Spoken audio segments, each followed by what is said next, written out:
Yes, all right. Good evening, USA, all over the world, Canada, Long Island, aka Strong Island, plus the five spots of Brooklyn, Bronx, Manhattan, Staten Island, and Queens. I'm your man, G Money Stacks, aka the Regulator, aka YouTuber, host with the most, and of course, creator, YouTuber, unstoppable independent podcaster, and rookie podcaster of Queens, New York. And once again, you are now rocking with the 160th episode of Off the Meat Rack Chainz New York podcast, live and direct from StreamYard, YouTube, and alongside with the Instagram live feed. Um, and yeah, there you have it right there. Yeah, there you have it right there though. If you're new to the channel and you missed any previous episodes whatsoever, please feel free to do some catching up with the episodes on the YouTube channel. And of course, leave a like in the comments, subscribe, grab that noni bell so you can be reminded when the show goes on the air via live stream, along with the time it's going to start. And yeah, I will be, and I will be going over where you can listen to the episodes of the podcast. And yeah, of course, I got y'all. So let me just give me 1 second. I need to check something real quick.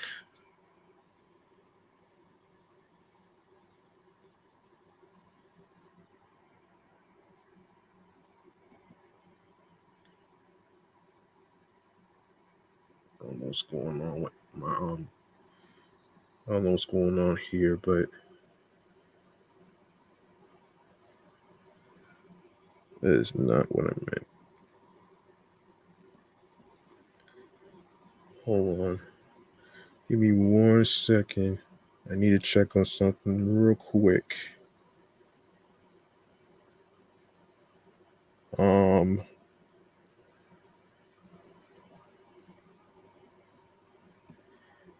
Sorry about that, folks. I need to figure out what the hell's going on with this thing.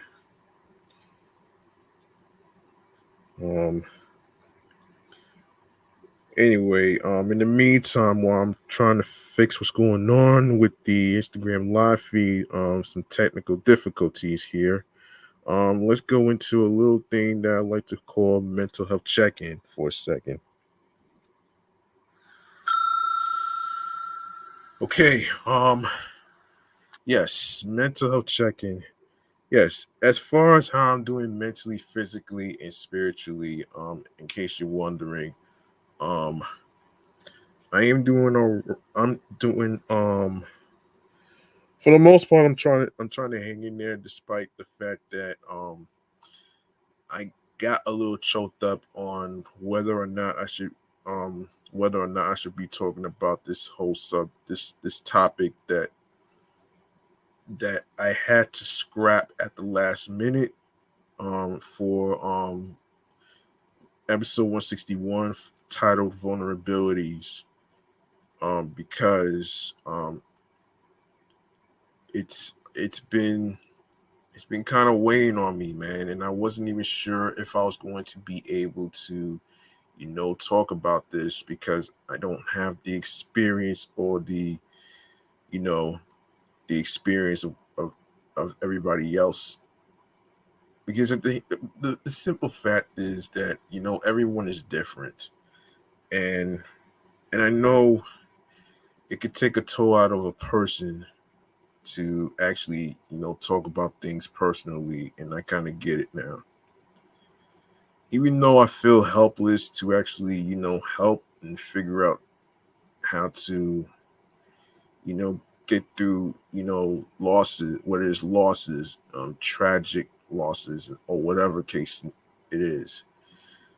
But I do know one thing when it comes to losing. I do know a chicken finger or two about empathy and what it's like to lose somebody. Um, for me,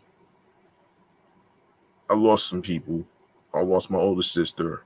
I lost um I lost my dad, my uncle, and some friends of mine. That right there, um grief, I would put that in the emotional category. I wouldn't really put it as I don't know if I would put it as trauma, but um it's possible, but I'm not gonna really put that in that category. But for the most part, of course, when you're going through a grief process, it's a day by day process. Um, you know what I mean? Whether you losing a child, whether you losing your friends, people you care about and stuff. It's just um it is pretty difficult to talk about certain things. But sometimes depending on what it is, sometimes it's not really good to bottle every it's not good to bottle up your emotions. I had to learn that the hard way. So, you know what I'm saying? So let me just so for the most part, what I learned is that um time does heal all wounds. And and I do and I do empathize with those who actually, you know, lost somebody because it happened to me. And just to let any person know out there, not just the women but the men out there, that you're not the only one that's going through this. And sometimes it's not easy figuring things out though. You're not gonna have everything figured out after after the losses that you suffered. You know what I'm saying? So, and just to let the listeners and everybody know that I may not be able to talk about the Roe versus Wade thing. I may not be able to talk about that, so I'm probably going to talk about something else tomorrow. So there you go, right there. So mentally, physically, and spiritually, um, I am doing all right, and I hope you folks out there are actually, hanging in there, knowing that be things will turn out okay on a day by day process, and there's always a light at the end of the tunnel. And it'll be like somebody's telling me that I can't give relationship advice because I never been with a woman. But you know what? Though, that's just that's just spelling out ignorance. You know what I'm saying? So, and yeah, so that's pretty much it. I wanted to get that out the way. I'm sorry if I ain't. Oh shit. Yeah. So let me just get back on there. So let me just get that. And yes, I do apologize for the Instagram live feed. For those of you that's watching and listening on Instagram live feed of the of the New York podcast show page, I do apologize for the delay. I don't know what happened with my connection, but anyway, man, as I was saying before, man, in the beginning, of course, for those of you who are listening in the Instagram live feed and stuff like that, welcome to the show. A little rundown. If you missed any previous episodes, Of course, feel free to subscribe, like, comment, share, and I'll handle the rest at the end of the show. And this is episode 160. So there you go right there. So anyway, yeah, so let's get into our first segment, which is in regarding to mass transit. And this is pertaining to a little thing that happened with the incident on Nice Bus, of course. So let me get started on this thing right here, man. So let's just let's get the sound effects right here, man.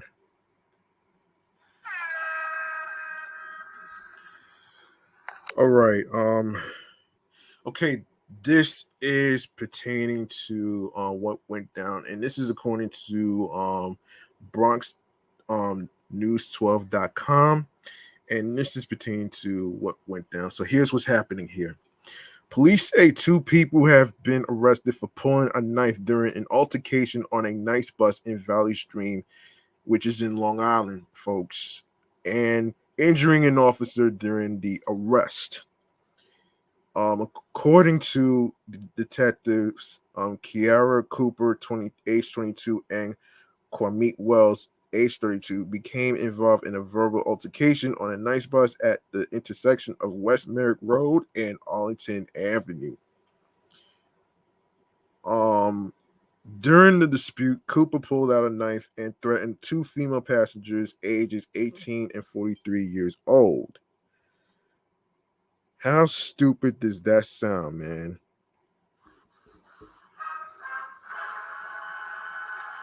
Police were flagged down by passengers and placed Cooper under arrest, while officers were taking Cooper into custody. Wells continued to threaten the two female victims and ignored officers' verbal commands.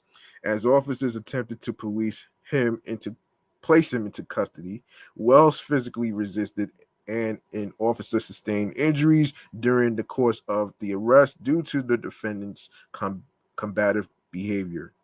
The injured officer suffered lacerations, swelling, and substantial pain to his right hand. He was transported to a hospital for treatment. While in custody, Wells was found to be in possession of 41 plastic capsules containing a white rock-like substance believed to be crack cocaine. And a little side note here, man, in case you're wondering what the sound is going on in the background, it's my air conditioner because my room is hot. So there you go, right there. Cooper's son, age 6, was present during the altercation and was released into the custody of a family member. Cooper is charged with menacing criminal possession of a weapon, endangering the welfare of a child, harassment, and disorderly conduct. Wells is charged with assault, criminal possession of a controlled substance, endangering the welfare of the child,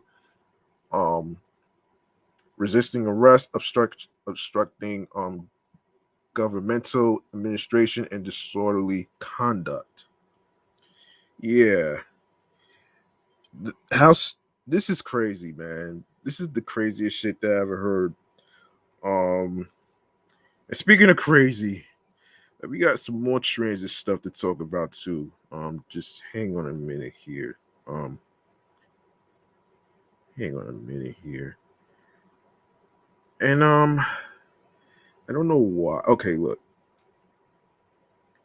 All right, so we got some more transit stuff to talk about. Hold on a second. Hold on a minute here. Hold on a second. Oh, wait. I just passed it. Here we go. All right. Okay. So up next is in regards to the RFK Bridge cyclist issue. So the Metropolitan Transportation Authority should allow bike access to some of its bridges right away, according to advocates who urge transit leaders to rethink their bans against two-wheelers on their spans. Cyclists already routinely flout the rules to dismount their bikes when crossing the footpaths on some of the MTA operated bridges, but the organization Bike New York argued in a letter to transit chiefs that some of the walkways are wide enough for both pedalers and pedestrians. Um, Many improvements for bike transportation and bike transit links can be achieved relatively quickly and effectively.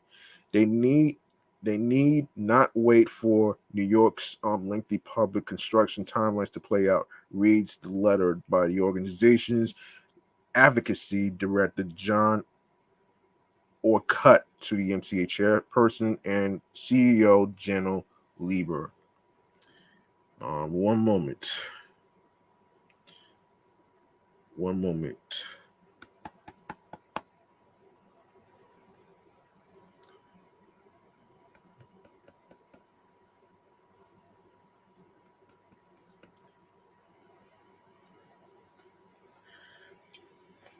All right. Um,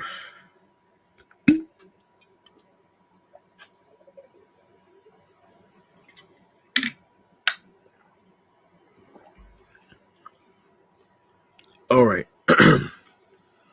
Where was I?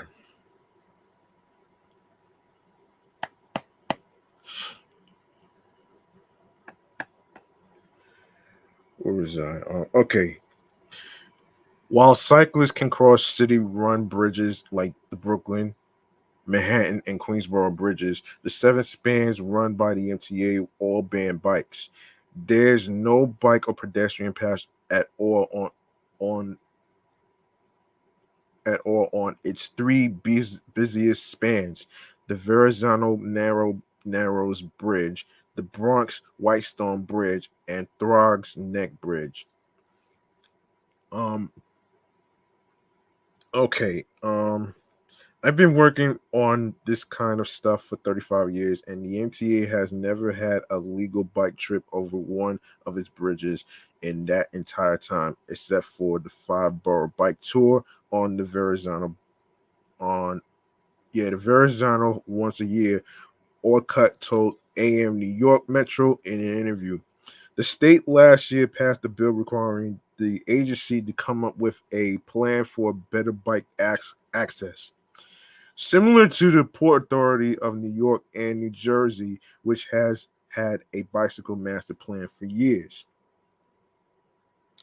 Um, MTA leaders began working on their so-called bike pedestrian and micromobility strategic action plan last month and will release it sometime this year. In quote, the MTA is way behind. It's the 21st century climate crisis, the bike boom. Let's get with the times here, said Orcutt. Rather than wait for the MTA hired consultants to study recommendations, transit honchos could make life easier for cyclists right now at some connectors that already have separated paths. For example, the Cross Bay Veterans Memorial Bridge between the Rockaway Peninsula and the Queens mainland has a roughly 12-foot pedestrian pathway that is wide enough for cyclists too.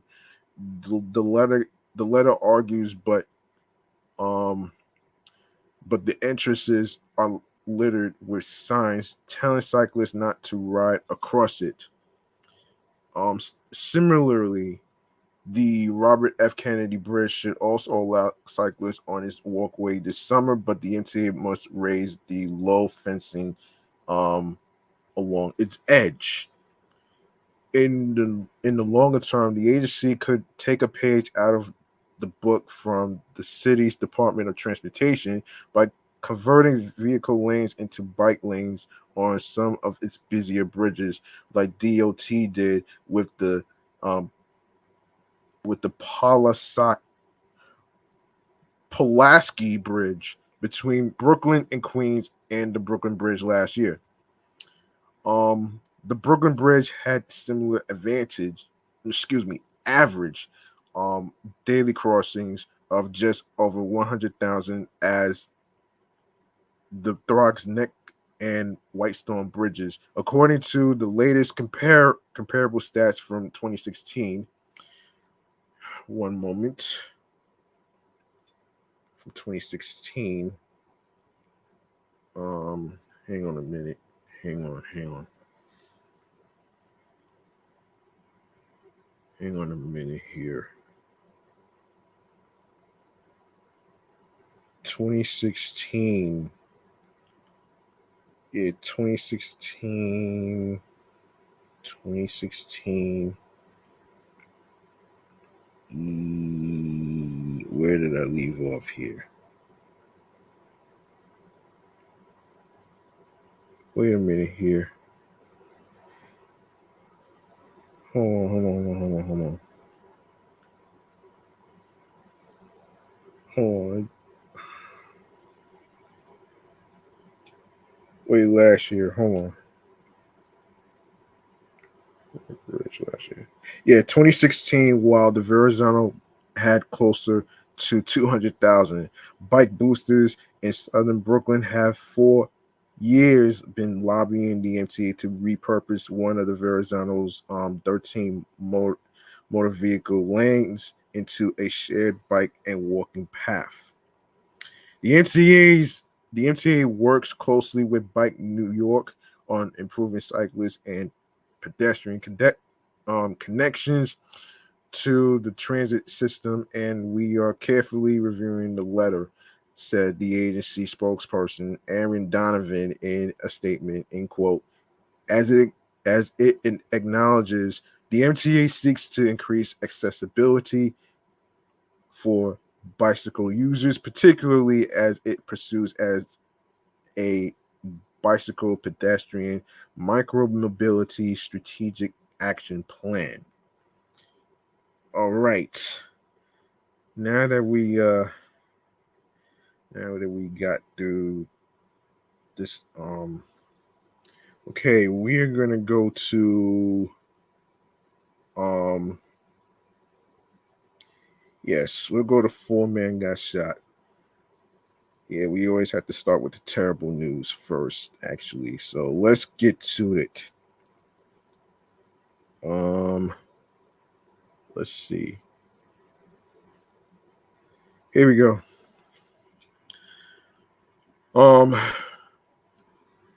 And that's 4 men being shot, and that's next segment is chatting on the jazz right here.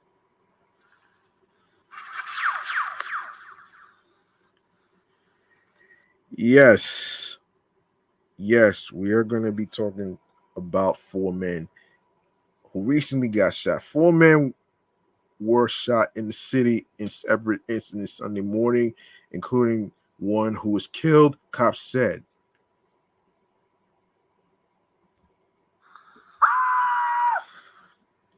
A 34-year-old man was shot dead while sitting inside a vehicle at Wilder Avenue and Cranford Avenue in the Bronx around 8:30 a.m., cops said. The man, who had a gunshot wound in the left side of his head, was pronounced dead on the scene. No further information was immediately available.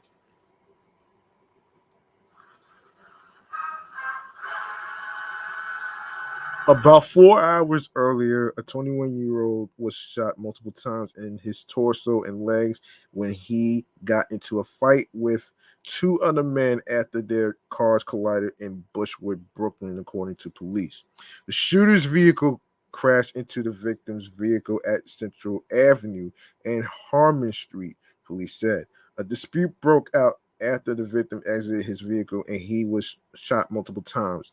A 25-year-old who was an occupant in the shooter's vehicle later walked into Kings County Hospital with a gunshot wound to his left arm, cops said. There were no immediate arrests. Earlier, a 21-year-old man was shot in his left thigh outside 997 Brook Avenue in the Bronx around 3 a.m., police said. He was taken to Brookdale Hospital by private means. He was highly uncooperative, police said. The circumstances surrounding the shooting were unknown. About an hour before that, a man in his 30s was shot once in his chest while sitting in the back of a vehicle at a red light at Morris Avenue and East 172nd Street, police said. The shooter fired from a white Nissan SUV and fled, cops said. The victim was taken to Bronx, um, Lebanon. Hold on. Why is this? Hold on, man. What the hell is this? Wait, can we not? Yeah, can we not do that? Hang on a minute here. Hold on, I have to reach. So wait. Yeah, um, Lebanon hospital in stable condition. Yes, that's where I left off. Police were looking for video of the incident. Yeah. And all right, so up next, we're gonna get to up next we're gonna be talking about the NYPD recorded 118 shootings down in May. So that's our next subject right here. Um okay. Give me 1 second. Okay, NYPD Commissioner John Miller touted his department's efforts that have recently spurred a steadily decline in the Big Apple shootings, declaring in a new interview that the nation's largest police force is firing on all cylinders. We're making really good progress on the gun crime, which is important, Miller said on WABC's The Cat's Roundtable in a radio appearance out Sunday. Our gun arrests are at a 28-year high. We are firing on all cylinders. Miller added that the city is rounding 7 weeks of steady decline in shootings. That is not an accident. That is the result of a strategy. He continued explaining that the NYPD flooded the Bronx with cops after a spat of shootings in the borough and intensified presence of strategic response team members there. According to figures released Friday, the NYPD recorded 118 shootings in May, down from 172 in 2021. But last month's tally was significantly higher than the 61 shootings reported in 2019. May 2019 to be exact. Speaking to the radio show host, Miller, the deputy commissioner of intelligence and counterterrorism, noted that police are tasked with balancing public perception of safety and what actual crime stats are showing. Um, it's hard because there's a difference between how safe people are and how safe they feel they are. And the things that make people feel less safe are not really necessarily violent crime, he said. It's the confrontational person you will see on the street or in the subway. It's the signs of disorder out on the street. Um, and what we're trying to do is attack on all fronts. Over 2,500 more index crimes, including larcenies, robberies, and car break-ins, were reported in May compared to May 2019, according to the new statistics. Meanwhile, grand larcenies rose by more than 42% compared to last year, 4,116 versus 2,897, while robberies were up 26.2% and burglaries increased by 28.4%.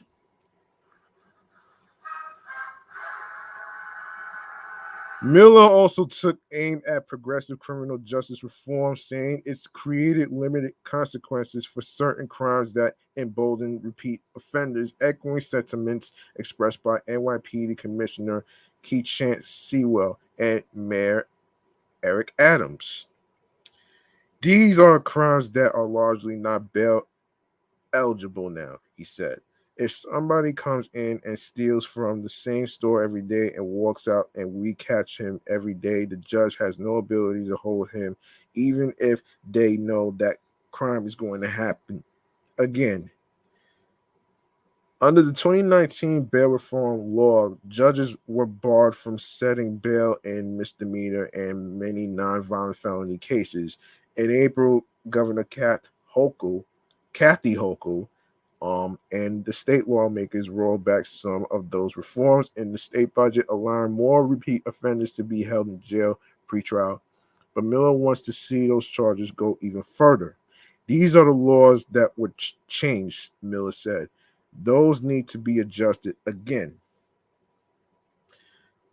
Um, until the judges have the power to say this person is a hazard to their fellow citizens, we're the only state in America where a judge can't cite dangerousness as a reason to keep somebody in custody, he added. We're going to see those repeat offenders know that consequences can be very limited. Why should it be limited? I don't understand this. Um, Also, during the interview that aired Sunday, Miller questioned a proposed bill that would limit the use of song lyrics as evidence in criminal cases.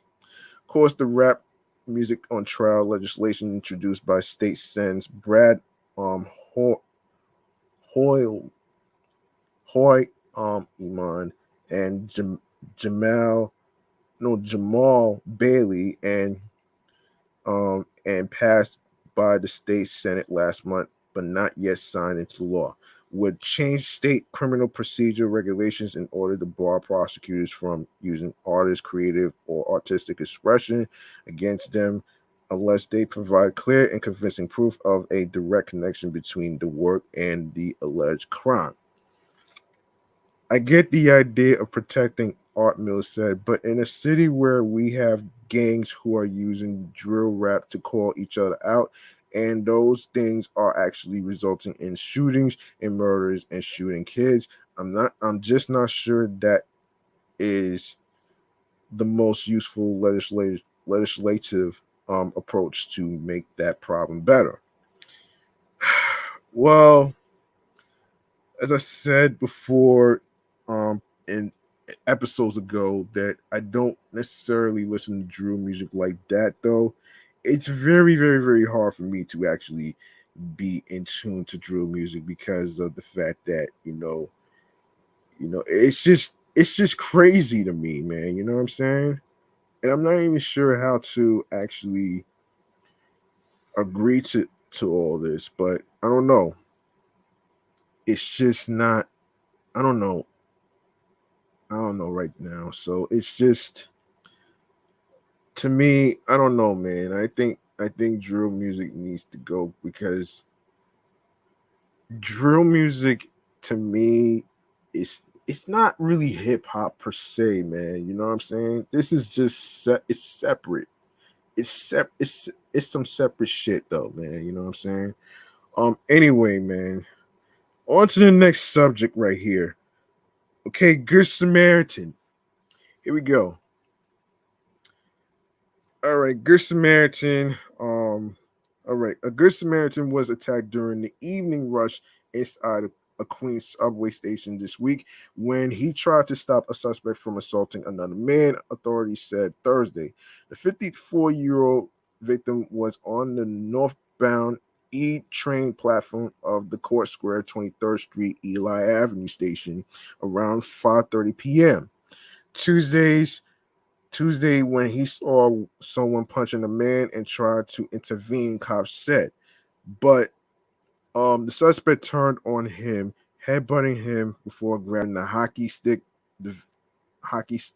the victim was carrying and whacking him in the back of the neck, police said.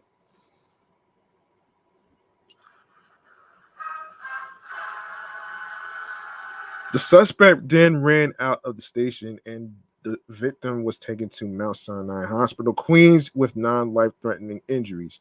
Cops released photos Thursday that showed the suspect at 21st Street and 41st Avenue, police said. He is described as about 30 years old, bald, with a light complexion and medium build. He was last seen wearing a gray polo shirt, tan pants, black and white shoes, and a gray backpack. Ah, man. The things that crazy ass people do, man. Things that crazy ass people do, man. This is just ridiculous. None is more ridiculous than a New York cab driver being shot too. And then we're gonna be talking about the damn possum. To lighten things up, man. You know what I'm saying? Okay, so what we have is another crazy incident. And this is involving a cab driver. Okay, here's what's happening here. A lively cab driver was shot early Thursday and drove back to his Bronx base gravely wounded, according to cops and police sources. The 60-year-old victim was blasted in the chest at an unspecified location, but made it back to the VIT car service based on White Plains Road near Archer Street in Van Ness, the sources said. Police were called to the base around 2 a.m. and the victim was rushed to Jacoby Medical Center, where he is listed in critical conditions, authorities said.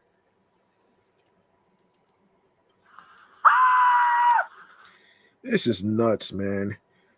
The circumstances leading up to the shooting and information on the suspect were not immediately known. That's crazy, man. Ah, man.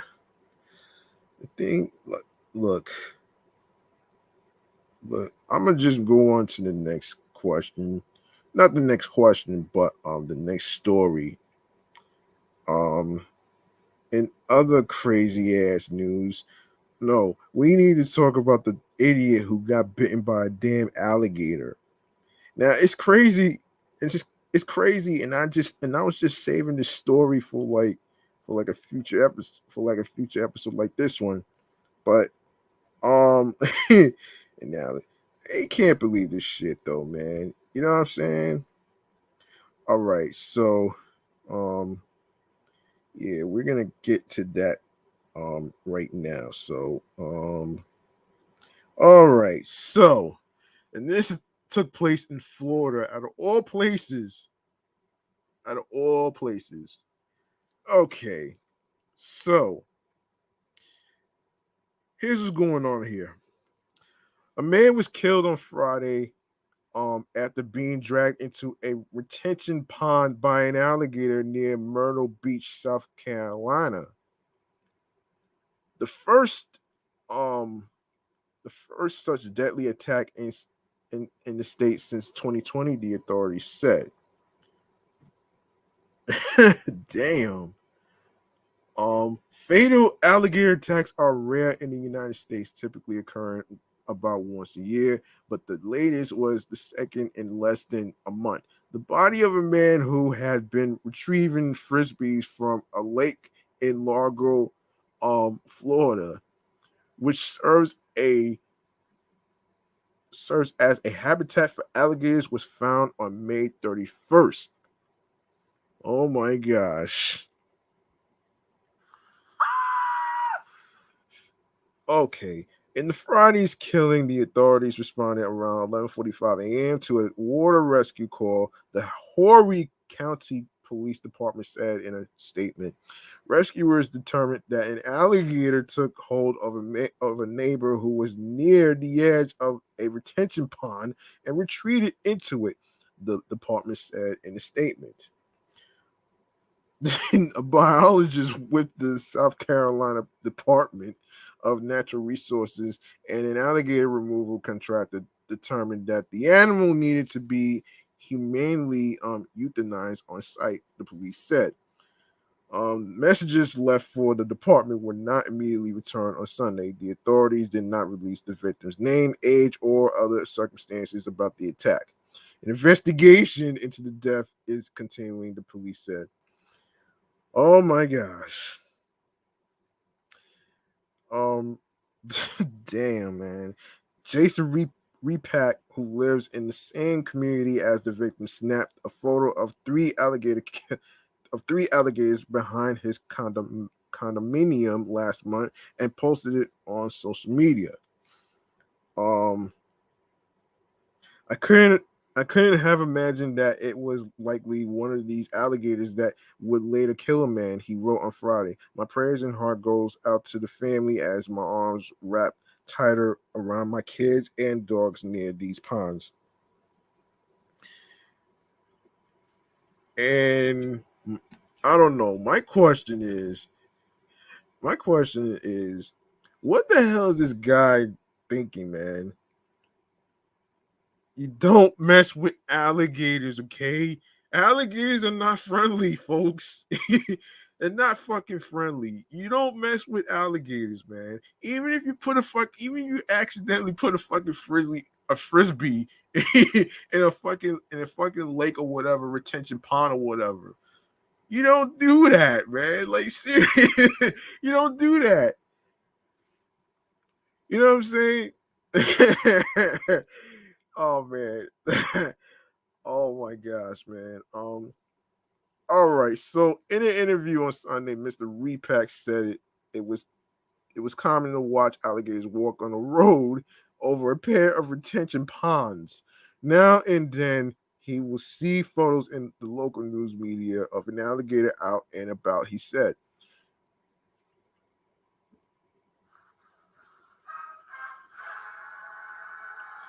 We've always looked at the alligators as a part of the community, he said. Everybody treats them with a healthy respect. You try to maintain distance from the banks. And when you see them out, you admire them from afar. They are not part they are a part of nature. Crazy nature to be exact. Crazy nature to be exact though, man. Oh man. Shouts to the new Normal 2 podcast for joining the live stream, man. Anyway, man. Yeah, part of nature, my ass. He called Friday's death a tragic freak accident. Alligators are concentrated in Florida and Louisiana, but are present in several other states. In South Carolina, that's what SC stands for. They can be found in the state's coastal marshlands, according to the Department of Natural Resources. I would not want to live. Listen, I would not want to live in South Carolina or in Florida that involves an alligator. No fucking way, man. That shit is crazy, man. And not even more crazier than them Lake Placid movies. Damn. Um. Anyway. All right. So. Yes. Deadly alligator attacks on humans are rare. According to a 2019 University of Florida analysis, venomous injuries, largely from contact with hornets, wasps, and bees, resulted in an average of more than 56 fatalities per year in the United States, compared with about one per year from alligator attacks. The death on Friday was the first from an alligator attack in South Carolina since May 2020, when 58-year-old Cynthia Colvert was dragged into a pond behind her friend's home in Kiowa Island near Charleston, according to the Post and Courier. She saw an alligator and was fascinated by it and went to touch it, which you shouldn't do. You should not do that shit, man. Like, seriously, you have to be fucking shitting me, man. Yo, damn. Oh my gosh. Ah, man. Against our friend's warning, yes. As friends tried to yank her from the alligator's grasp, she calmly said, "I guess I won't do this again." Moments before the alligator rolled and pulled her under the water, the newspaper reported. The victim in the May attack in Florida was identified as Sean Thomas McGinnis. The police believed that Mr. McGinnis, age 47, had entered the lake in John S. Taylor Park at night. A person walking their dog discovered his body along the shoreline the next morning, the police said. Yeah, part scary and part stupid, okay? You know what I'm saying? That's pretty stupid on that one, man. And of course, what's up, sneakerhead? Easy.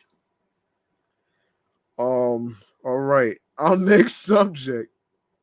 Oh my gosh, I'm sorry for laughing about this, but the moral of the story about alligators, man, you don't mess with them, man. Like I said, you don't mess with them. They're not. And another thing, they're not pets. Okay, they're not pets, man. They're not meant to be. Listen, man, you're not gonna catch me living in a different state messing with an alligator. I don't think so, man. That is not gonna happen, man. Oh man. Yo, listen. Speaking of crazy, this is where I segue into another story which involves opossum. That's right, a fucking possum that's in the fucking NYC thing, which is nuts. This is so fucking nuts to me, man. Hang on a minute. Let's get to all right. All right. So, um I can't believe this shit. I can't believe this shit. Um all right. So, did you hear the one about the opossum who walks into a bar and gets owned by an Alaskan woman? A courageous gal from up north came to the rescue of New York Rivella last week after heroically bouncing an interlopping opossum from a bar. A video of the impromptu animal controllers good deed is now going viral on Instagram, and Sea Slickers praise her varmint handling prowess. Um, I was like, all right, I got this. I told everyone, listen, I'm from Alaska. Let me handle it. Sarah Fulton, who goes by Sarah Khalid on Instagram, told the Post of handling the unwanted customer. No one's going to question someone from Alaska. So, yeah. So that's when I went up to the opossum and scruffed him and took him outside. A non-viral incident went down at Temkin's bar in Greenpoint last week, sending patrons into panic. Into a panic. Flatbush resident Fulton, age 33, painted the scene. I was outside hanging out with my friend, and we see this critter run into the bar, and we were like, "What is that? Is that like a rat?" And then I was like, "Wait, it's too big to be a rat." So we go in, and we see everyone on the other side of the bar freaking out. That's when the Anchorage natives pal cornered him. Meanwhile, since the Tempkins clientele were losing their minds, Fulton figured I'm the calmest one here in this situation. Um, and rolled down. Hold on a second. Yeah, and rolled down the sleeves of her denim jacket to take care of business. Hmm. In the awe-inspiring footage posted on Fulton's Instagram caption, "I did that." Bar patrons can be heard screaming as the opossum enters the joint, and that bar patrons can be heard screaming as the opossum enters the joint and darts under a table. That's when Fulton comes to the rescue. Hold my phone. I'm from Alaska. She declares before calmly and reaching down and grabbing the furry interloper with her bare hand. With her bare hand. Hold on 1 second.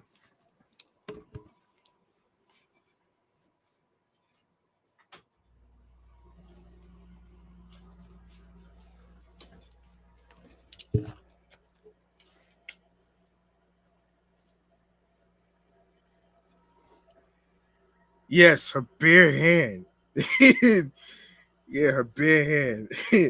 The confident gal then nonchalantly saunters towards the door while holding the critter by the scruff of its neck like a naughty cat as bargoers look on in disbelief. The saga ends with the lone hero who managed this restaurant stowaway located next door to Tempkins depositing the opossum outside next to the garbage bag, a la Patrick Swayze's character in Roadhouse.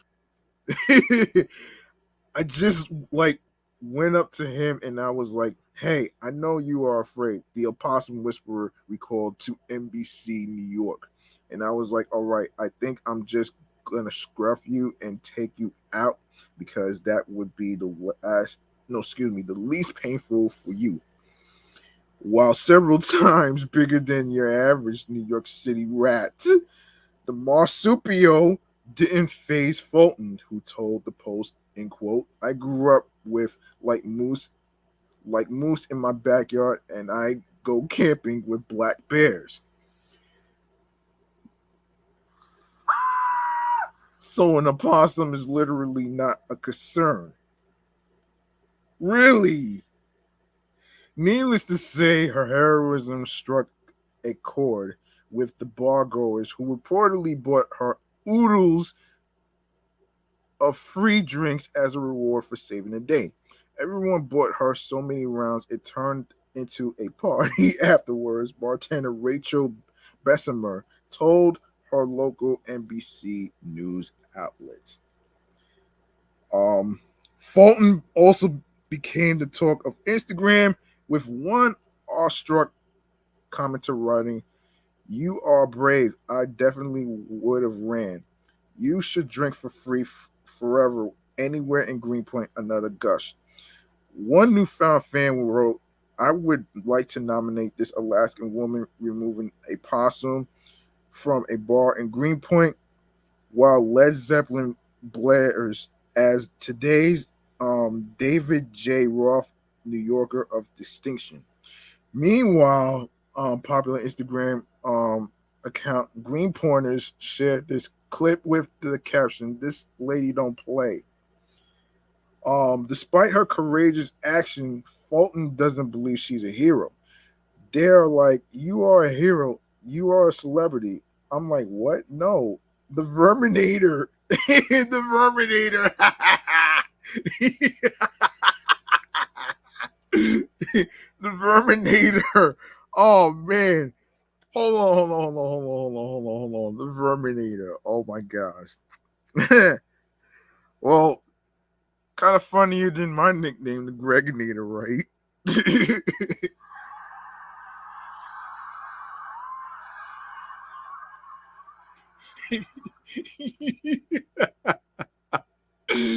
Oh shit.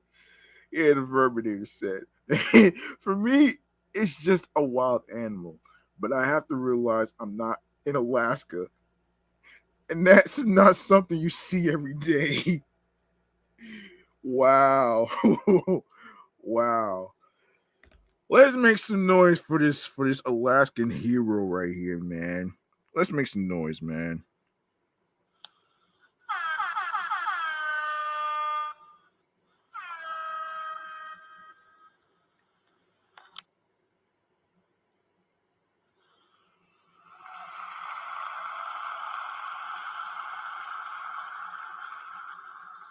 Now that's what you called a good deed. That was a good deed right there, man, folks. Not everybody could do that shit though, man. You know what I mean? Not everybody could do that shit. Oh man. Yeah, not everybody could do that shit though, man. All right, so let's get into the whole Mariah Carey shit. And this is according to Pitchfork. Let's see what's going on here right here. Um Mariah Carey is being sued for upwards of $20 million in damages. Wait, $20 million in damages over her massive holiday hit All I Want for Christmas Is You, as NBC News and TMZ report. According to the complaint, New Orleans songwriter Andy Stone alleged that he co-wrote a song with the same title 5 years prior to Carey's release. Stone's song was recorded by his country pop band Vince Vance and the Valiants and released in 1989. Carey's single was issued on her 1994 Merry Christmas LP. I don't know how many people are still making LPs these days, man, as their project, but I digress on that shit. Carey is being sued for copyright infringement and misappropriation. She's named alongside her co-writer Walter Afanasieff and Sony Music Entertainment. When reached by Pitchfork, Carey's representatives offered no comment. Oh boy. Yeah, I don't know why you would. I don't know, man. This was like what? I don't know how long ago this was, but you know, I don't know, man. Usually lawsuits like this, though, man, usually talks about whether it's the same lyrics or the same sound or whatever. But in this case, I don't even think it's going to really happen. But good luck on that shit right there. So hopefully Mariah Carey will be fine though, man. Yeah, she'll be fine. Okay. Let's see. Let's get into a little bit of music news right here. A little bit of music news involving Cyhi Da Prince. Yes, Cyhi Da Prince. All right. So Cyhi Da Prince from the article right here from Hip Hop DX, of course, count Cyhi Da Prince among the rappers giving space for Kodak Black to not only elevate his profile but also be considered among the best of his peers. The Atlanta rapper recently sat down with Hip Hop DX ahead of his EGOT EP and in a career littered with stories from helping pen of the biggest hit records of the last decade. He made it clear his favorite rapper other than himself is the Super Gremlin Creator. He's just genuine, Cyhi told DX around the 32-minute mark. When you hear a genuine rapper, because you hear dudes that brag about their street life, but the next time they don't give you that perspective of why I had to. He gave you the reason why he is the way he is. Versus most artists just tell you this is how I am. This is what I'm giving you, period. You know what I mean? So I think the perspective, the Gemini, the battle between himself is what's special to me when he raps for sure. Give me 1 second. Stay with me.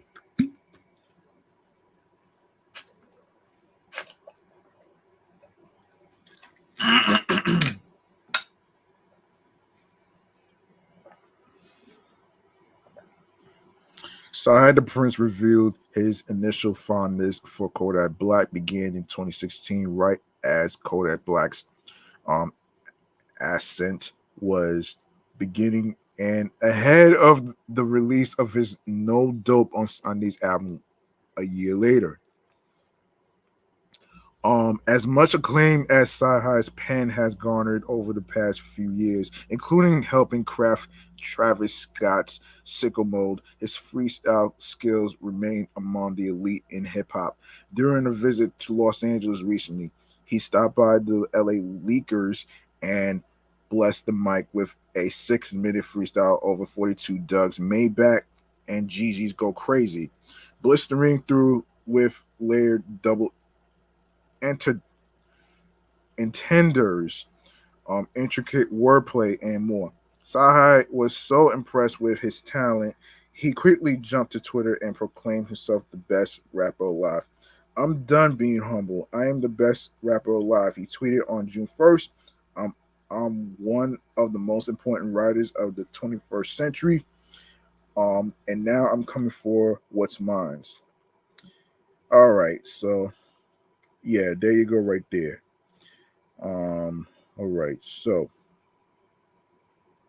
okay. Let me see if I covered all this stuff right there. All right. I think that's gonna do for topics from chatting on the jazz. I haven't done this segment in a long time. Hang on a second here, man. Let me just. I haven't done this segment in a long time, and this segment right here has to do with a phone app that recently came out whatsoever. And this is what you call black owned trendsetter shout outs. Here we go.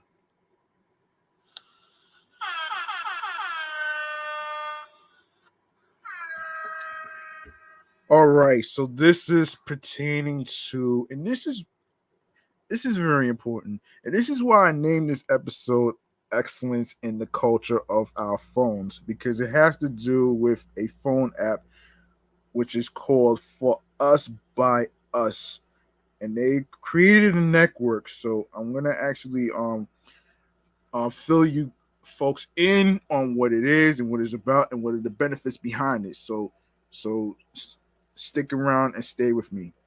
So what is it about, you ask? Celebrate Black excellence with the For Us by Us network, which brings you hundreds of hours of quality content that you won't find anywhere.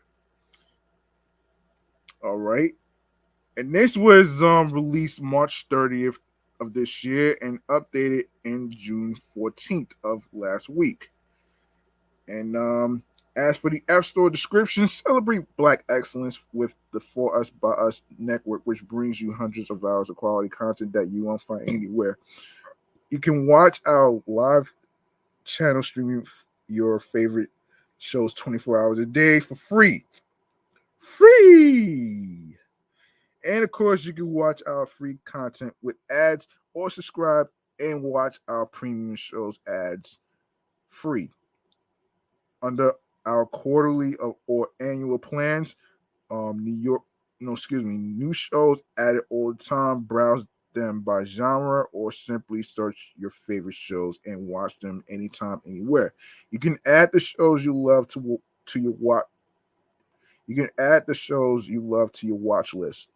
Pick up watching where you left off, and you can cast to your TV and Chromecast and AirPlay and content for the culture. Of course, and of course, for those of you who may not know who started the app, um, for those of you who may not know who started the app, I'm gonna fill you in on that one right there. So I'll fill you in on that. All right, so this was created. Hold on a minute. Hold on a minute here.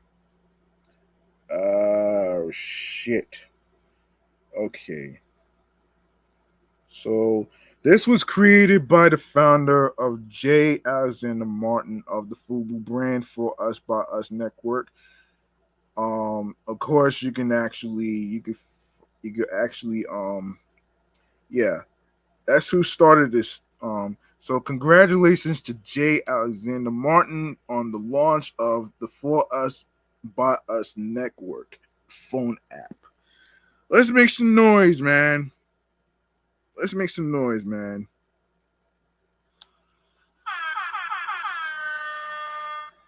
All right. And a round of applause.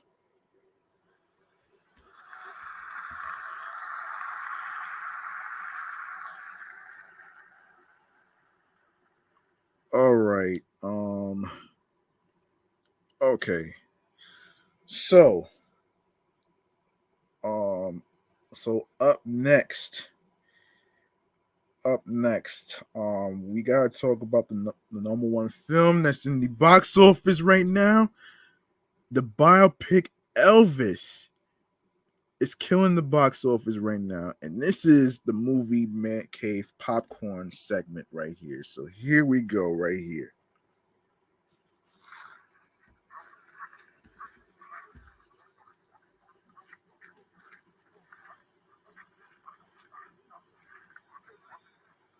All right, I hope you folks are hungry for some snacks and food and stuff, and enjoying TV shows and movies and stuff like that. But this one right here, um, this one right here, Elvis made it to number one box office. We are going to Yes, here we go. All right, so according to USA Today, right? What we have here is um hang on a minute.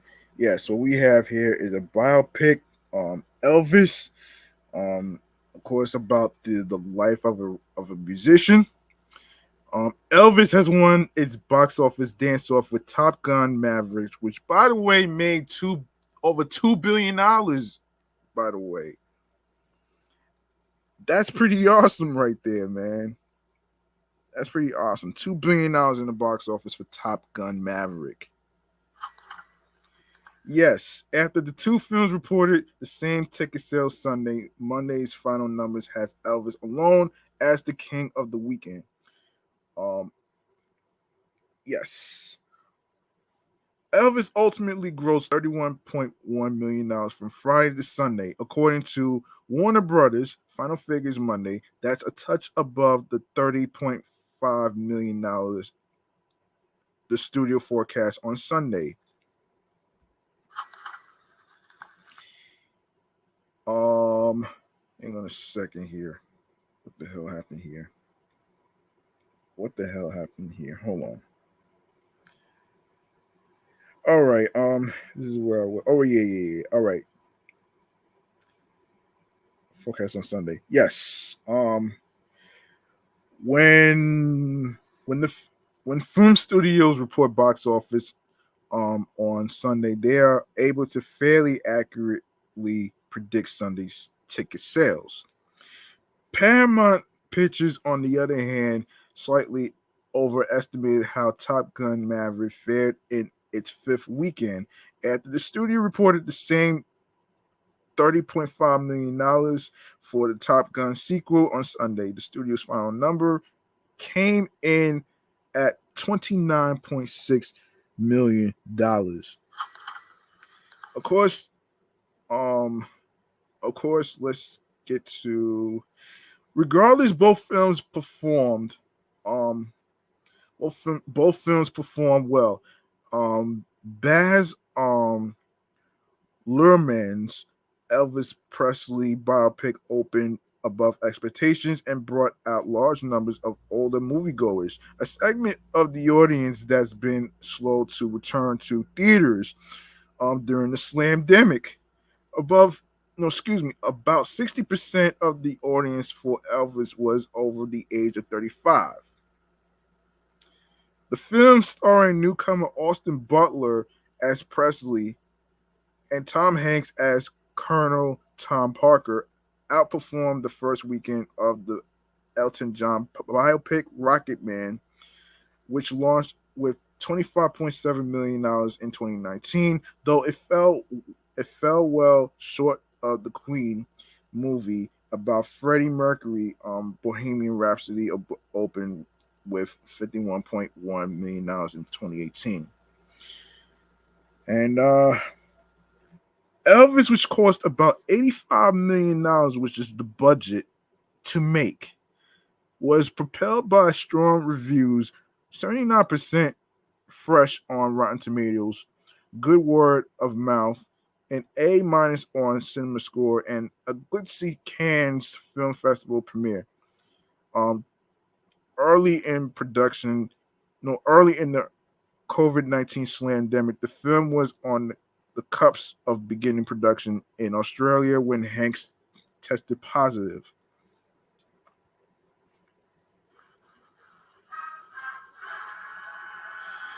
Top Gun Maverick has continued to hold remarkably well, dipping a modest 34% in its fifth weekend. Overall, the Joseph Kosinski directed film starring Tom Cruise has earned about $1 billion worldwide, including more than $520 million domestically. Um, Congratulations on Elvis being the number one movie in the box office. That's whoever thought that a biopic would be possible to be able to make it to the number one in the box office. That's very rare, you know what I'm saying? But you know, it, anything could happen, man. You know what I'm saying? And speaking of anything could happen, um, we got two things to talk about here, man. Actually, let's talk about Batgirl. Let's talk about Batgirl, man. Um, you haven't heard any information about this for quite some time.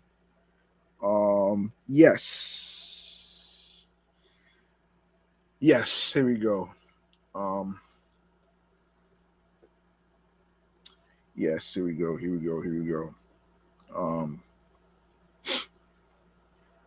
all right. So this is according to comicbook.com. The landscape of DC Comics movies is continuing to evolve, with new and returning characters set to debut in live action in the coming years. Among them is Barbara Gordon, um, um, aka Batgirl, Leslie Grace, who will be starring in her own movie, which wrapped production earlier this year. Fans have been eager to find out when the Batgirl film will make its debut and whether or not it could premiere in HBO Max or in theaters. Following news that Warner Brothers Discovery chief David Zaslav, no, excuse me, Zaslav, reportedly wants DC movies made for theaters first. In a new interview with Insider, Batgirl directors Bilal Fala and Adil El Arbi revealed that they currently don't know when the film is set to be released, especially given the film's ties to next summer's The Flash movie. We don't know. We don't know when Batgirl is coming out. L. Arby revealed. No one told us nothing about tweaks. Just to carry on. Of course, Batgirl will be written by Christina Hodson, whose work includes Birds of Prey and the upcoming The Flash movie. The film is expected to see J.K. Simmons reprising his role as Commissioner James Gordon, Michael Keaton reprising his role as Bruce Wayne, aka Batman, Ivory Aquino as Alicia Yeo, and Jacobs Scipio, Rebecca Front, Corey Johnson, and Ethan Kai cast in currently unknown roles. She definitely exceeds what I thought. Grace revealed in an interview earlier this year. I had to summon up some things in me that I didn't even know were there. It was an incredible learning experience to be on set with also action veterans like Brendan Fraser and soak it all up. It was so hard because he's our villain and I'm not supposed to like, but he's such a huge teddy bear. He is one of the nicest people that I've ever met. And in our fight sequences, the way he would just hit marks, it came from all of his experience. You can't improvise that kind of experience. There's some crazy stuff that happens. There's lots of fire because, as everyone knows by now, he plays Firefly. There's crazy fire. There's crazy stunts, crazy drops. She's a biker chick. So you are going to see her do a bunch of badassery. Are you excited for Leslie Grace as Batgirl's Barbara Gordon? Of course, you can share the comments below. And Batgirl is set to be released at a later date exclusively on HBO Max. So remains to be seen. I'm not sure what's going on with the. I'll talk about what the hell's going on with the whole Flash situation in a future episode. Um, so yeah, we'll see what happens. If I have anything in regards to a release date of the Batgirl movie, I will let you know on this New York podcast. So there you go, right there. Um, okay, okay, we need to talk about All right, we need to talk about we need to talk about the hold on a second, man. Yeah, the boys. Yeah, let's talk about the boys. And um this is another segment right here, TV show checkouts right here, man. And we're gonna be talking about the boys, season 3. And let me just get this sound effect queued up here, man. So let me just look for some shit though. Hold on a sec. Um wait. Yeah.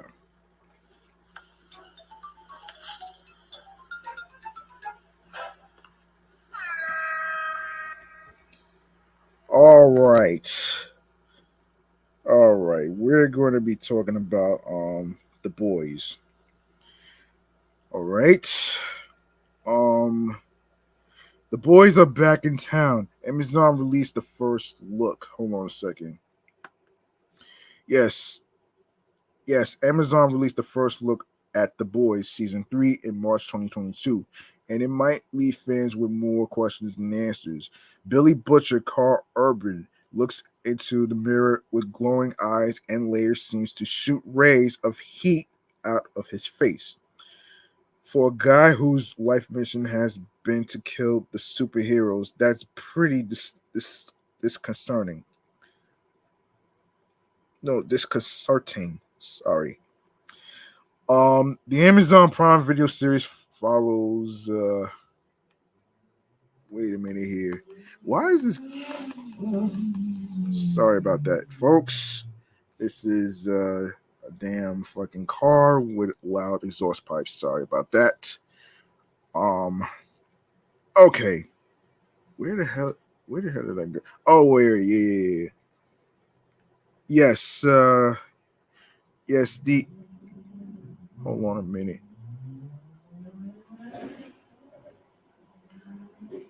All right. The Amazon Prime series follows problematic superheroes who are essentially influencers with superhuman abilities to kill lots of people. The boys, a group of vigilantes, work to expose superhero group The Seven and their parent corporation, Vought as the evil warlords they are. At the end of season 2, the boy seems to get a win. Homelander, played by Anthony Starr, was overruled by. And stop showing this shit, man. Yeah, overruled by Maeve, played by Dominique McElligott, and Starlight, played by Aaron Moriarty, who took over the Seven. Stormfront, played by Aya Cash. Aya Cash. Hang on a second here, man. Yeah, Aya Cash, a super powered Nazi, was not killed but certainly put out of commission in a gory final battle. Um, Huey, played by Jack Quaid, even found a real job for an anti-soup politician. However, not all is well. Billy was last left grieving the death of his wife Becker, played by Chantel Van Santen. So it isn't all at all clear how he suddenly has powers in the new trailer. Some brief scenes in the trailer make it seem like his powers aren't just related to heat vision. Yeah. The grieving widower might even have some super strength, but that won't be the biggest shock of the summer premiere. I promise you have never seen anything like it in the history of cinema. Urban said during Saturday's SXS wait South wait wait hold on South by Southwest, something like that, panel in Austin, Texas, via the Hollywood Reporter. We went bigger this season. It's a fun, intense roller coaster ride. Meanwhile, Huey is working his new job for politician Victoria Newman,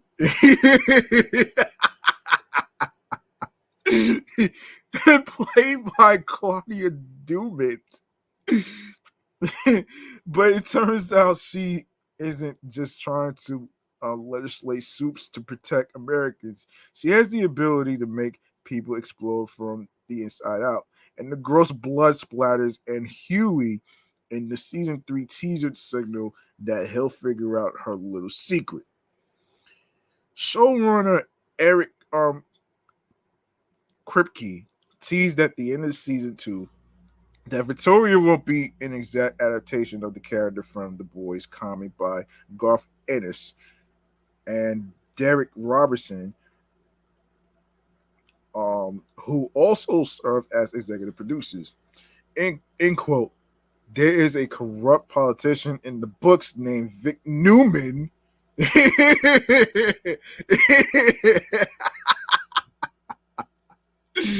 And although no, and through him, they kind of dig into some of the seedier sides of politics. Kripke, age 47, told Collider in October 2020.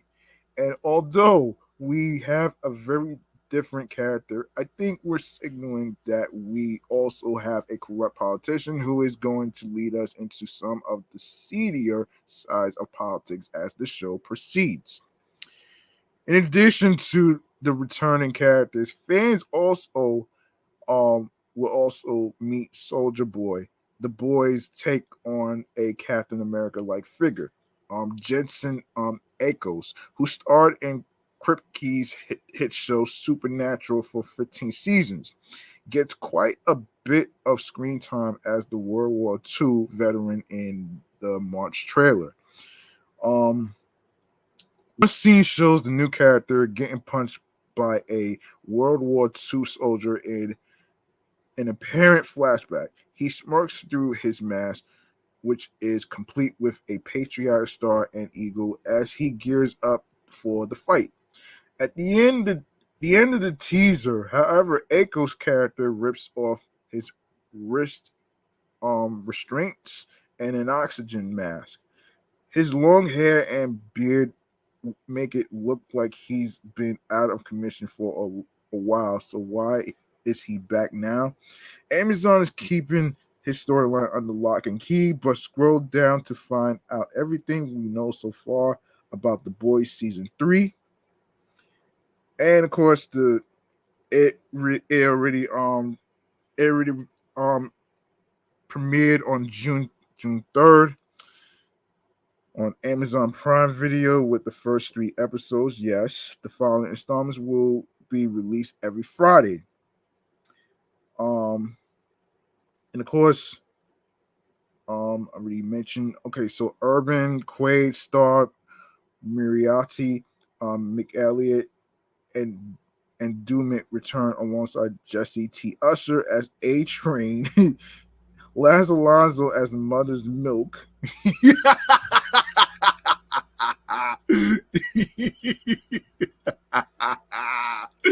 Oh shit. Mother's Milk. Oh shit. Chase Crawford as the Deep, Toma Capone as Frenchie, Karen Fukuhara as Kimiko Miyashiro, Nathan Mitchell as Black Noir, and Colby Menifee as Ashley Barrett. In addition to Eccles as Soldier Boy, the third season will also introduce actress Laurie Holden as a new soup called Crimson Countess. Yes. Um, is The Boys still shockingly weird? According to Kripke, yes. The scene is in the first 10 minutes. The showrunner told the South by Southwest audience via THR. It's not just the craziest thing we've done. I think it's the craziest thing anybody has ever done. It's definitely gross and it only gets weirder with Herogasm. The episode that surrounds a superhero sex party. Yo, oh my gosh. A superhero sex party. Homelander is losing it in The Boys season 3 trailer. In the May 2022 trailer, Homelander is on a PR tour to pretend he's the victim after hooking up with a literal Nazi supervillain. Starlight says he has lost his fucking mind, but his nemesis is behaving better than ever. Billy is sober, not killing any superheroes and following orders from Huey. That won't last long though. Billy gets a serum to give him powers for just 24 hours, and he thinks it's time to level the playing field, especially Soldier Boy on the loose. The clip also shows Echo's patriotic character brutally beating someone with his shield, and it's clear that his character is particularly vicious. A mature romance. Huey and Annie are officially a full-fledged couple, but that doesn't mean they don't have more obstacles in their way. It's great because it kind of allows us to infuse flavors into it that we haven't seen before. Marazzi told the Cider in June 2022. There are complications in their relationship due to the extreme circumstances of the world that they are in. That is the world of the boys. But also they are going through issues within the relationship that parallel that would happen in real life. Wow. Okay. Um all right. So, let's see what else we got left to talk about here. Um let's see what else we got to talk about here. So, let's see. Okay. Um okay. Now, I do want to get into the Yeah, before I go into the 4th of July things to do this weekend for NYC, I want to actually make sure I cover the New York City public schools that's open. Since summer is already here, um, for anybody in the New York area that's looking for something fun to do, I'm going to start off with the New York City pools. So that's another thing that you could actually find yourself doing. So check this out. It's the first day of the summer that pools are open across New York City, but the launch isn't going as smoothly as it could. A nationwide lifeguard shortage, which I talked about in episode 159, is hitting New York hard. That shortage is creating challenges for the city's parks department, which says operations at some pools may have to adjust based on daily lifeguard count. Commissioner Sue Donahue says some pools may have to operate at reduced capacity, and others may even have to be closed for a day. That sucks. This year, the department says there are 660 lifeguards, but its goal is to have between 1,400 to 1,500. The lifeguard shortage has forced the city to cancel all swim programs, including swimming lessons for kids and adults. If there is no lifeguard at the pool, make sure to not swim alone and avoid swimming in the water that is too deep. Of course, pools will be open at 11 a.m. to 7 p.m. daily, but there's a break from 3 p.m. to 4 p.m. for pool cleaning. City pools are expected to stay open until Labor Day weekend. That's pretty cool. Yeah, that's pretty cool though, man. Yeah, that's pretty cool. Let's see.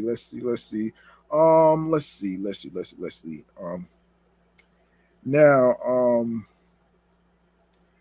now because the 4th of July um weekend is around the corner, before I even get to New York, I decided to look up some places for people that I probably know that's living in California right now.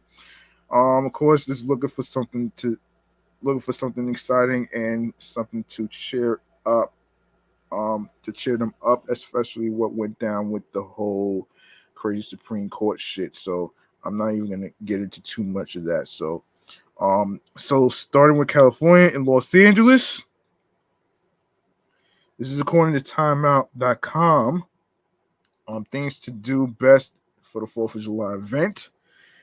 Um, so so listen to this for you Californians out there, man. Listen to this. Looking for 4th of July events or things to do with the family. Hang on a second. Yes. Spend Independence Day hanging out at one of the best beaches in LA, eating the city's best BBQ, cooling with the classic frozen desserts, and having fun at these celebratory neighborhood events. The best part about some of these 4th of July events, you can end the evening with a patriotic bang of dazzling fireworks in the night sky. Of course, the 4th of July events in Los Angeles. Hang on a second. America Fest at the Rose Bowl is an explosive celebration of all things red, white, and blue, and easily the biggest show in LA. The fireworks typically don't shoot off until 9 p.m., but the Rose Bowl opens its gates hours earlier on Independence Day, usually starting with kid friendly carnival fun, followed by an in stadium stunt filled program. Parking for the event will cost a whopping $45, but you can make it worth your while with an afternoon of tailgating outside the stadium. Up next is the Melrose Rooftop Theater. West Hollywood's ultra chic rooftop bar LP is showing Thelma and Louise in Independence Day during its alfresco screening series. Yeah, I'm not really a Thelma and Louise person, so don't ask me to review that. So Cinespia Cemetery. wait. Wait, hold on. Cinespia cemetery screenings. I don't know why you put the cemetery part there, but it's so weird. But oh shit. It isn't summer in LA until the first cemetery screen. Oh shit. What does the cemetery got to do with the fucking movies, man? Oh shit. I'm sorry for laughing, but this kind of came up. Okay, first cemetery screening brings hordes of movie lovers to Hollywood forever. Toting folding chairs, picnic blankets, snack spreads, and lots of booze.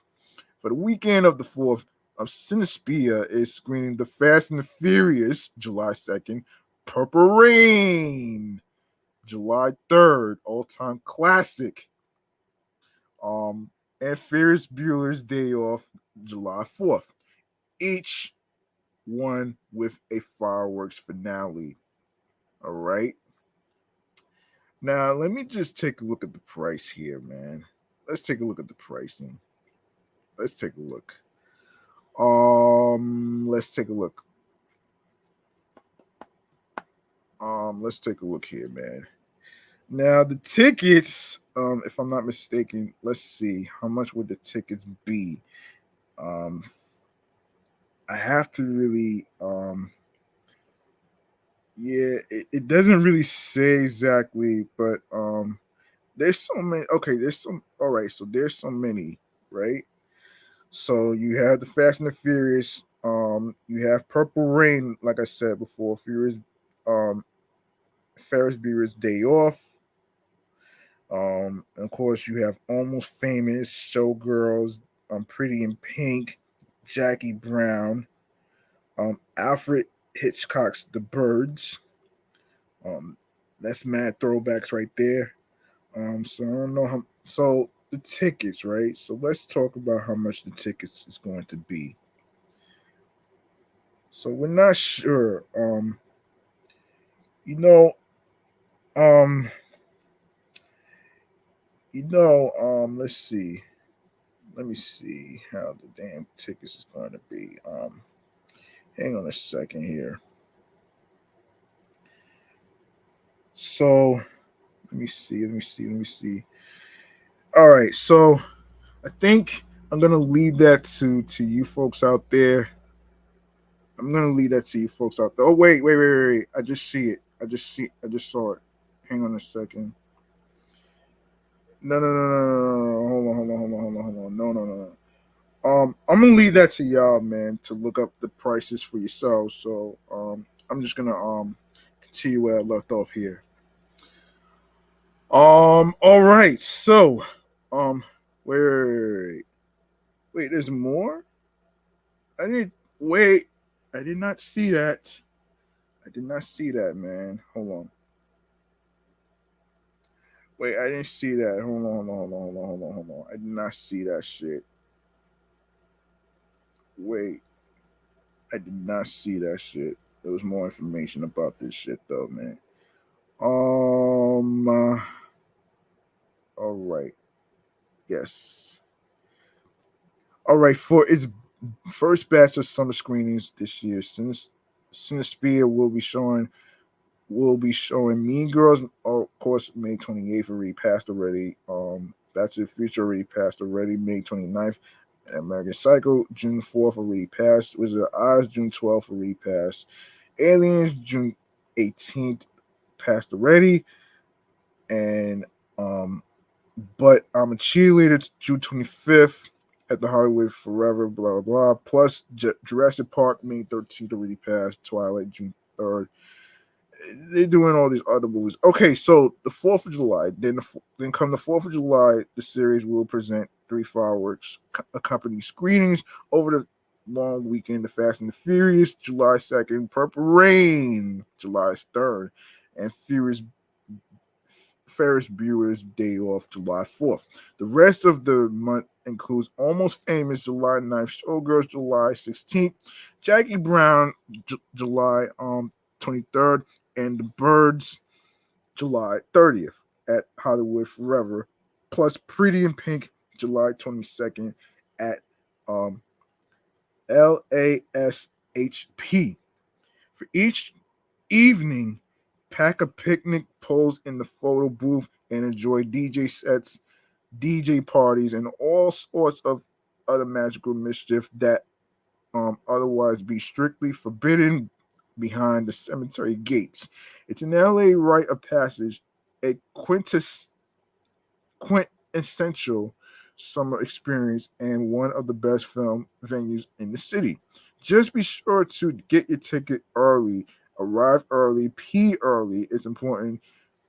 It's a popular affair to say the least. Okay, this is basically located at 600 Santa Monica Boulevard, Los Angeles 90038. Of course, the price is like what $22. Yeah, there we go, right there, $22 right there. I forgot to read that. I do apologize for that. I do apologize for that shit though, man. So, the price for America Fest, I didn't get a chance to read that. Um, so yeah, so details. Okay, okay. So the price for America Fest. Let me just see. Um, yeah, it's $45 in advance. Blah blah blah. So yeah, so um, yeah, I did mention $45. Yes, I did mention that. So, the Rose Bowl Stadium is located at 1001 Rose Bowl Drive, Los Angeles, California. And yes, I did mention that right there. Okay. Um. Okay. Let's see. There is more actually. Shoot. Okay. There is. Okay. So West Hollywood Ultra Chic Restaurant and Rooftop Bar EP and LP is serving much more than handcrafted cocktails and modern American bites. The spot also hosts Melrose Rooftop Theater, an outdoor screening series that runs much of the year on the rooftop space attached to its open air bar LP. It's all VIP seating setup means everyone gets their own beanbag to watch a mix of cult classics and newly released films, with the audio piped into provided sets of wireless headphones. Opt for the dinner and a movie package, and you'll get a pre-show starter, main, and dessert, or you can skip it and just opt for a cocktail during the movie.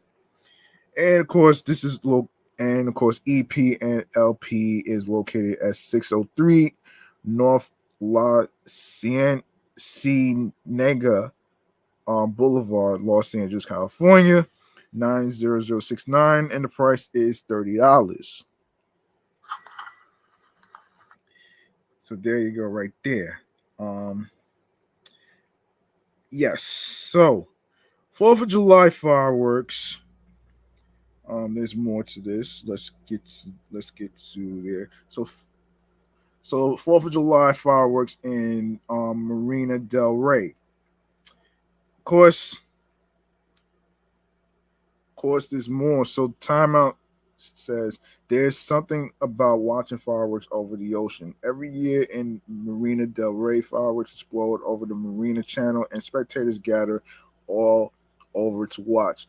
At Burton Chase Park or Fisherman's Village, as well as from Marina Mothers Beach, waterfront hotels and restaurants, and on boats. Fireworks starts at 9 p.m.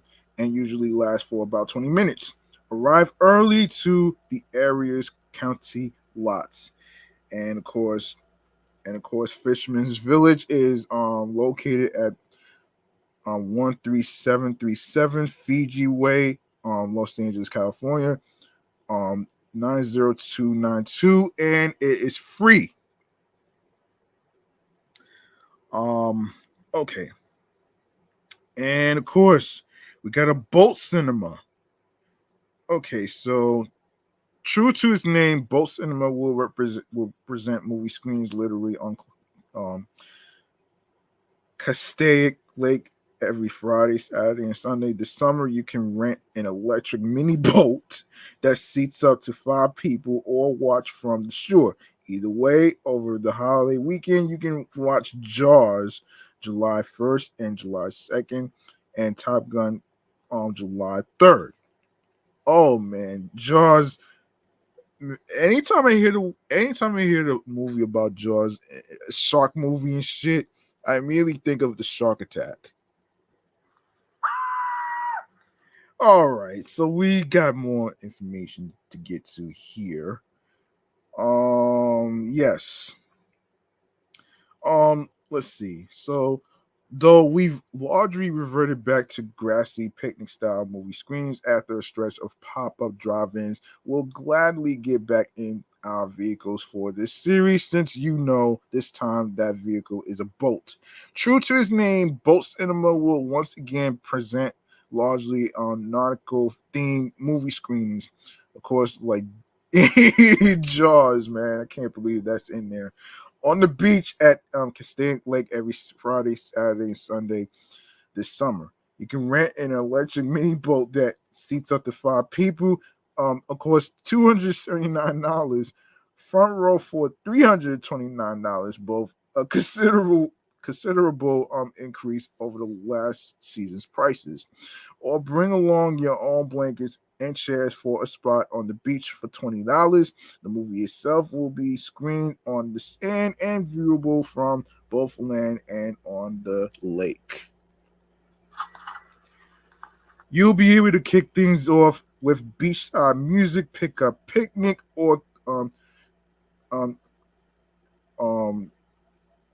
chart.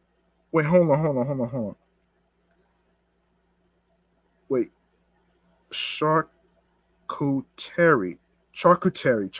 boxes, and even get pizza delivered directly to your boat or shop from a canoe of concessions.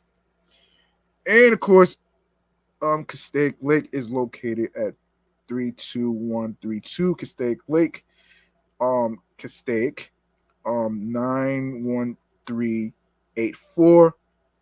And as I said, boat rental for 5 people, $279, and beach seating is 20. Okay.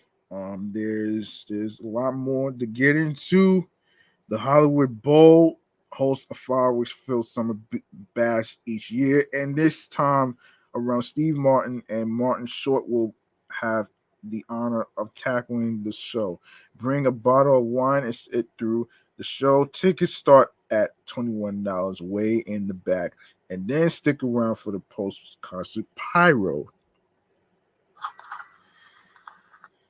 Okay. Ringing another year of independence in the grand of USA with Steve Martin and Martin Short. The Hollywood Bowl proudly hosts its annual 4th of July party, complete with a dazzling fireworks finale. Grab your tickets early. Seats in the nosebleed section go for less than the price of parking. Or consider springing for front section tickets. It is America's birthday after all. And of course, the Hollywood Bowl is located at 2301 North Highland Avenue, Los Angeles, California, 90068. And of course, I did mention wait, I did mention wait. Yeah, I did mention the price right there. It's $21. So there you go. Okay, Rooftop Cinema Club. The masters of a fresco rooftop movie viewing have returned for another season of screenings in downtown LA, the Arts District, and El Segundo. Not to be confused with the Tricord Quest song "I Left My Wallet in El Segundo." I know what you're thinking, man. For the 4th of July, for the 4th, you can pretty much watch a pair of films at each venue every night, including picks like Independence Day, A Star Is Born, The Goonies, Bridesmaid, The Sandlot, Do the Right Thing, all-time Spike Lee classic, The Notebook, and more. Um, Hang on a minute. Hang on a second. Okay. All right, we can get through this. Okay. All right. The Masters of Fresco Rooftop Movie Viewing have returned for another season of screenings in downtown LA, the Arts District of El Segundo, known for excellent film choices and a steady supply of snacks and booze. Rooftop Cinema Club is your snazzy, comfortable, and less stressful alternative to other outdoor movie screenings. You don't even need to bring your own blanket or camping chair. Rooftop Cinema Club provides you with your very, very own comfy lawn chair, as well as blankets on request for the ultimate cozy experience. And instead of listening to the movie over loudspeakers, you get a set of wireless headphones so you never have to miss a word. And it is and Roll DTLA is located at 777 South Alameda Street, Los Angeles, California, 90021. Price is $19.50. Um, okay. All right. You looking for a party? 4th of July block party, man. It is. If you are on the hunt for a cheap, lively way to celebrate Uncle Sam, shake it over to Grand Park and watch downtown LA light up for free. The 4th of July, Grand Park hosts a unique block party featuring scrumptious food truck fare, live music, and more. The music begins while the sun is still high in the sky, so bring yourself an all-day picnic, no booze allowed, only empty water bottles, and relax. Best of all, the event is metro accessible. Look out for the fireworks after 9 p.m. on the north side of the park above the Music Center Plaza. Yes. There's more to read actually. Okay, so yeah. All right, so let's see. I already read that part. So all right, so if you are on the hunt for a cheap, lively way to celebrate Uncle Sam, shake it over to Grand Park and watch downtown LA light up for free. This 4th of July, Grand Park hosts a unique block party featuring scrumptious food, truck fare, and 2 stages of live music. The tunes begin while the sun is still high in the sky, so bring yourself an all-day picnic. No booze allowed, only empty water bottles, and relax. Best of all, the event is metro accessible via the Civic Center Grand Park Station. Though $9 for parking is also available at the Music Center and Walt Disney Concert Hall.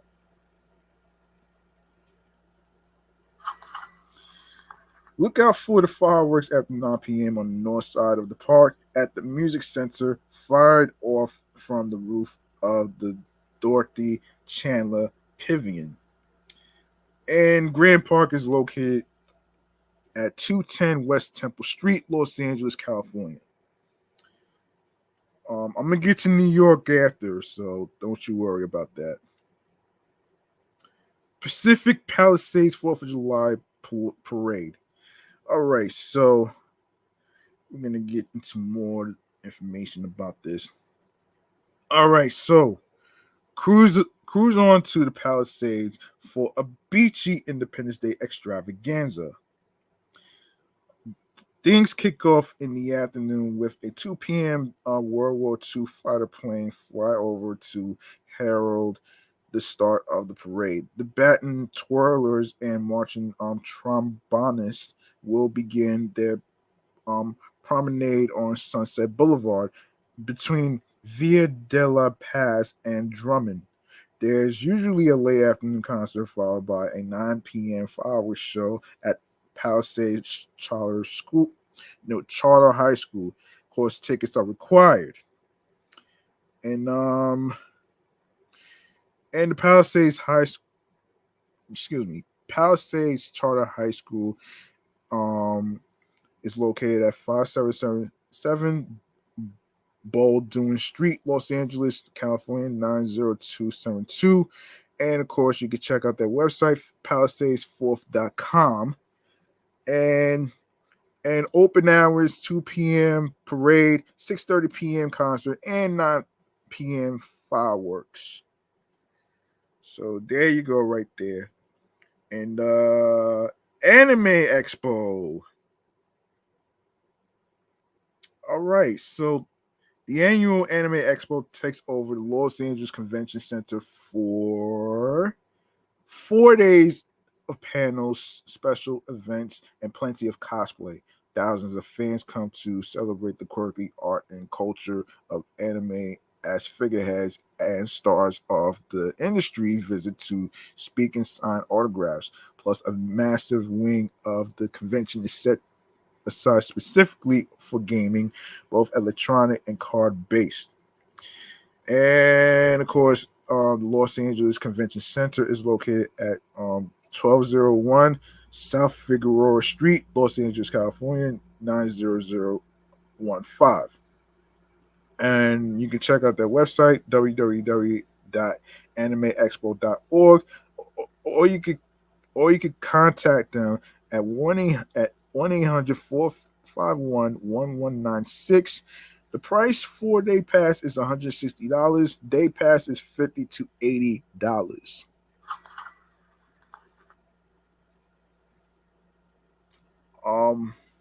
Okay. Let me see if there's anything else. Okay. Another one. All right, we got the street food cinema. That sounds fun.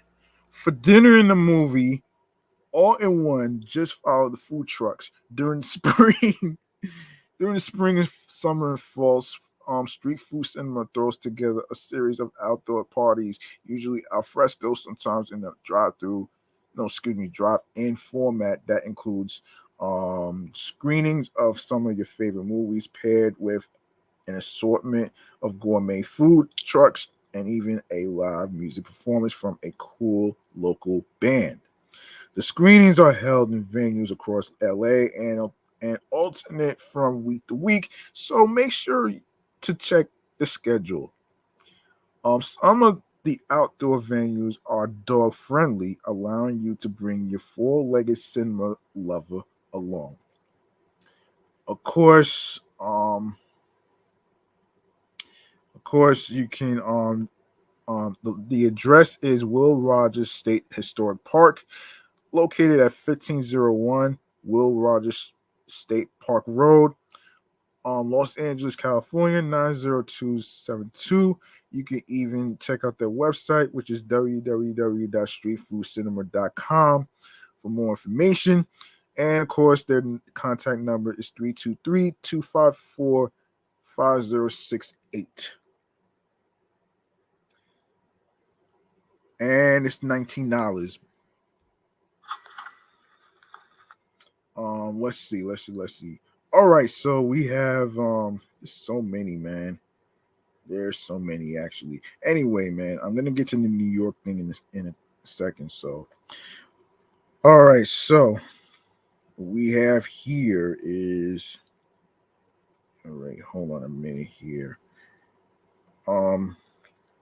Okay, for just the third time, the Story Movie Studio and Theme Park will fire off a 4th of July pyro extravaganza with fireworks synchronized to both universal theme music and patriotic standards. And this place is the Universal Studios. Yes.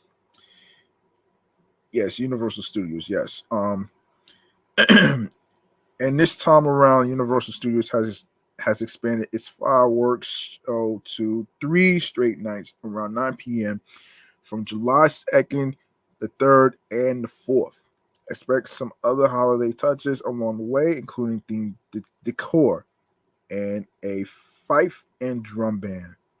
You'll be able to view the fireworks from the Universal Plaza in the upper lot as well as near the Transformers ride on the lower lot. If you were thinking of getting away with watching from City Walk, Universal um, says you should expect limited to no visibility from the shopping district. And of course, Universal Studios Hollywood and Universal City Walk is located on 100 Universal City Plaza in Los Angeles, California, and of course, including the price is included in park admission. You can check out their website for more information. Um, in case of pricing, www.universalstudioshollywood.com. And yeah, there you go, right there. So the next one I believe is the Huntington Beach. Yes, Huntington Beach. Okay, make sure you make your 4th of July an all day blowout by heading down to this legendary long running fest at the Huntington Beach Pier. The festivities kick off with a 5K run and fitness expo. Walk the parade route to the beach and then put on your Uncle Sam hat for the 4-day Pier Plaza Festival, where you'll find live entertainment, family activities, and all American eats. Scope out a spot or grab a VIP seat for the fireworks display at 9 p.m., which ends in an epic 500 round finale. And of course, the location is um, Huntington Beach, located at Main Street, Huntington Beach, California, 92648. Of course, the Pacific Coast Highway. The price for fireworks seating is $25 and VIP is $30. And of course, you can check out their website, www.hb4thofjuly.org, for more information. Um, all right. Hang on a minute here. Yes. So, we got more of this stuff though. We got more. Timeout. Okay, here we go. All right. So this is EC in here. EC in here travels to different locales throughout the city on select weekends during the summer, showing cult flicks on an inflatable screen taller than your average Malibu mansion. Bring your own bites or sample snacks from the featured food vendor and show up early for a set from local LA bands. Parking is free at most of the venues, and tickets for screenings at the um, archery and even include admission to the museum. What's more, if you want to skip the crowds and stroll in casually during the opening credits, spring for a VIP pass, which guarantees you a reserved seat in front. All the events dog friendly, and a portion of ticket sales benefit Best Friends Animal Society.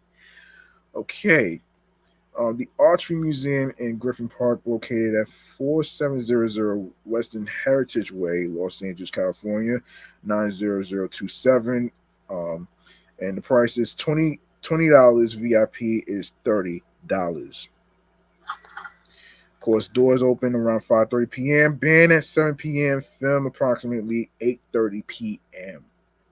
And you can check out their website, which is www.eatseehere.com for more information. All right, so all right, how much more is this? Hold on. 1, 2, 3, 4, 5, 5, 6, 7, 8. All right. Let me see. Let me see. If there's any more.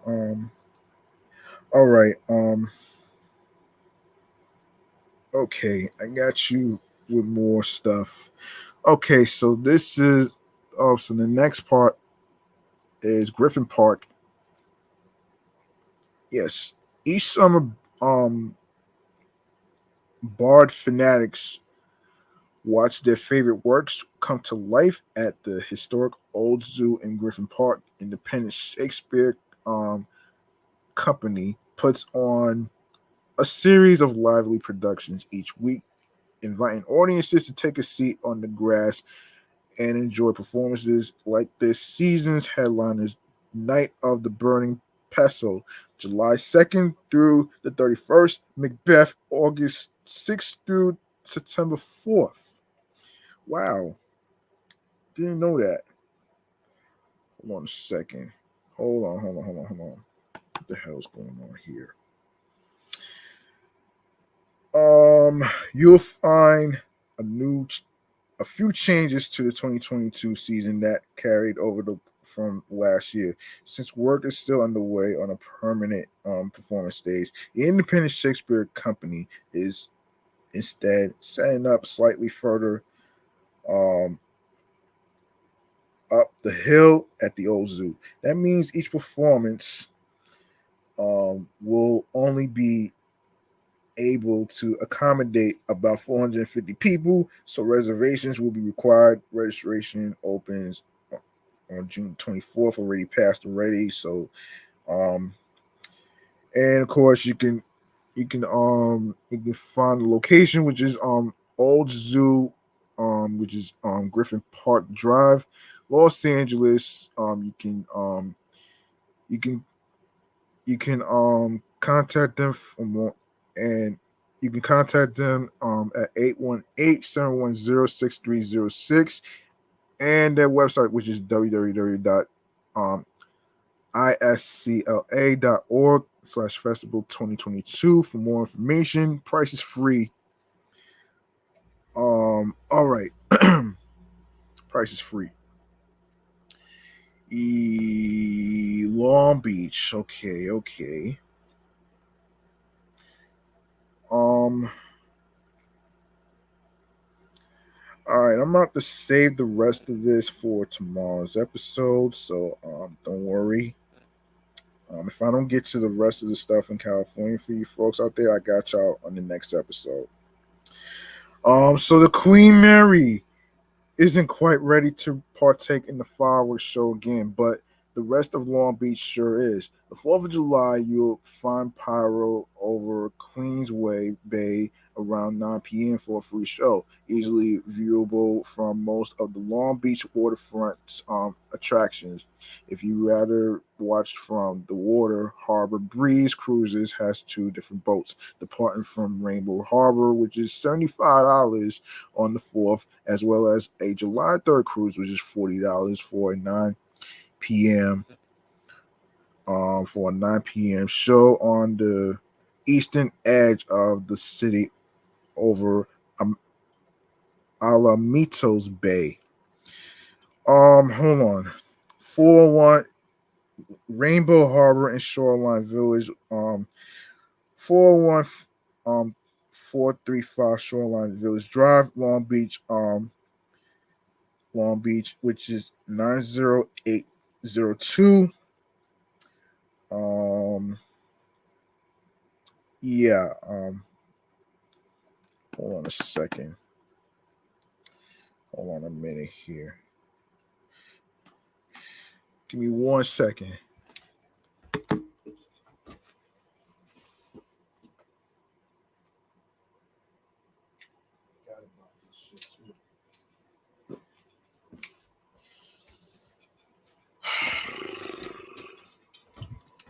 Damn phone went dead on me.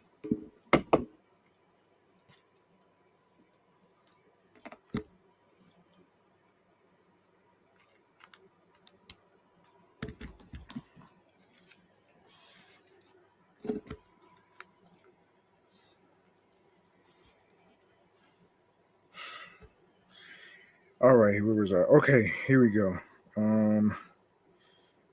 Now, it's not saying what the. Well, yeah, I'm not gonna.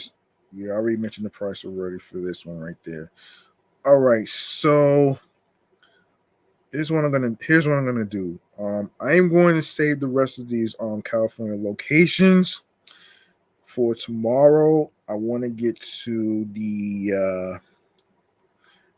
to places in New York to do. So let me just get to that as well before I forget.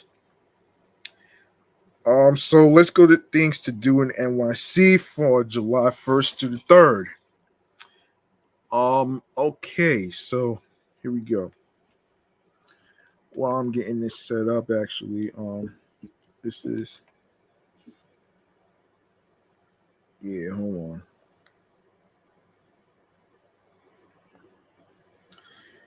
Yeah, while I'm getting this set up, actually, hold on a second. Hold on a minute here. Okay, so, all right, so starting with Friday, July 1st, right? Movie night at the Garden, Men in Black. Here come the Men in Black. The Queens Botanical Garden is hosting an outdoor screening of the hit Will Smith classic Men in Black. Tickets start. Hold on a second. Before I even read the rest of this thing, let me just get my sound effect ready and just give me a sec.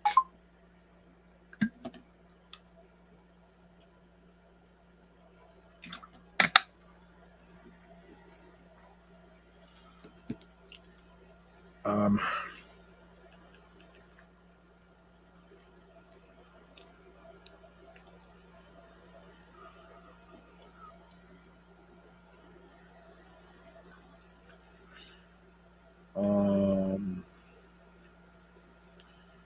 yeah, I'm gonna wait till this phone loads up so I can actually get my sound effects ready. So, um,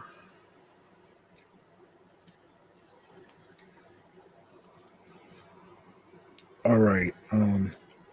Yeah, tickets start at $17 for non-member adults, $15 per non-member child, student, senior, and individual with disabilities. Um, $15 for a family of four, which is $12, $10, and $40 respectively for members. Let me get my sound effect ready. Hang on a minute here. Let's get this ready. All right. Okay. All right. All right. For members, and free for children, 3 and under. Doors open at 7 p.m. Movie starts at 8:30 p.m. Located at 43-50 Main Street, Flushing, Queens, New York. Up next is Coney Island, USA, and Burlesque at the Beach. Present, Something Wicked.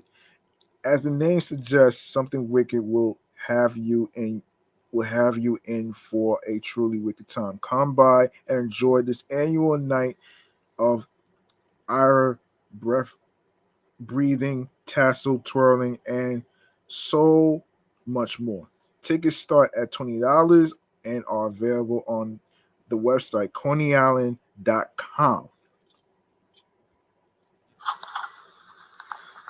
And it starts at 8 p.m. Located at Seashore Theater, 1208 Surf Avenue, Brooklyn, New York. Saturday, July 2nd, the Muppet Musicians of Bremen classic Henson fairy tales. Dive into the history of Jim Henson and the music of the classic Jim Henson fairy tales at this special screening at the Museum of the Moving Image. Guests will enjoy an adaptation of the classic Brothers Grimm fairy tale, of course, narrated by Kermit the Frog, and other clips from other Henson versions of classic fairy tales. Tickets are $15, $11 for seniors and students, $9 for youth ages 3 to 17. Discounted for MOMI members, which is $7 to $11. It starts at 1 p.m. Located at 36-01 35th Avenue, Astoria, Queens, New York. And of course, the Independence Day weekend, all weekend long, New Yorkers can head out to historic Richmond town for 3 days of 4th of July fun. Activities include meet living historians depicting John Adams and Thomas Jefferson, making your own flags and Victorian papers, paper pinwheels, fireworks, and so much more. Tickets start at $15 for non-members. Free for members. And free for kids 5 and under. And it starts at 10 a.m. located at 441 Clark Avenue, Staten Island. The weekend nature exploration at Prospect Park. For those who love to explore nature, the Prospect Park Alliance is leading nature programs that are perfect for all ages. Come by and learn about animals, become a nature's helper, and explore the park with help from a discovery pack. It's free to join. Registration is encouraged on the NYC Parks website. It starts at 10 a.m. to 1 p.m. Located at the Audubon Center at the Boathouse, located in Prospect Park, Brooklyn.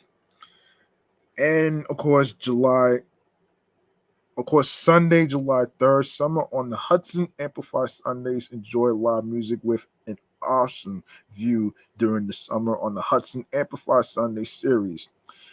On Sunday night, Afro Dominicano will rock the night away with Afro Caribbean soul tunes.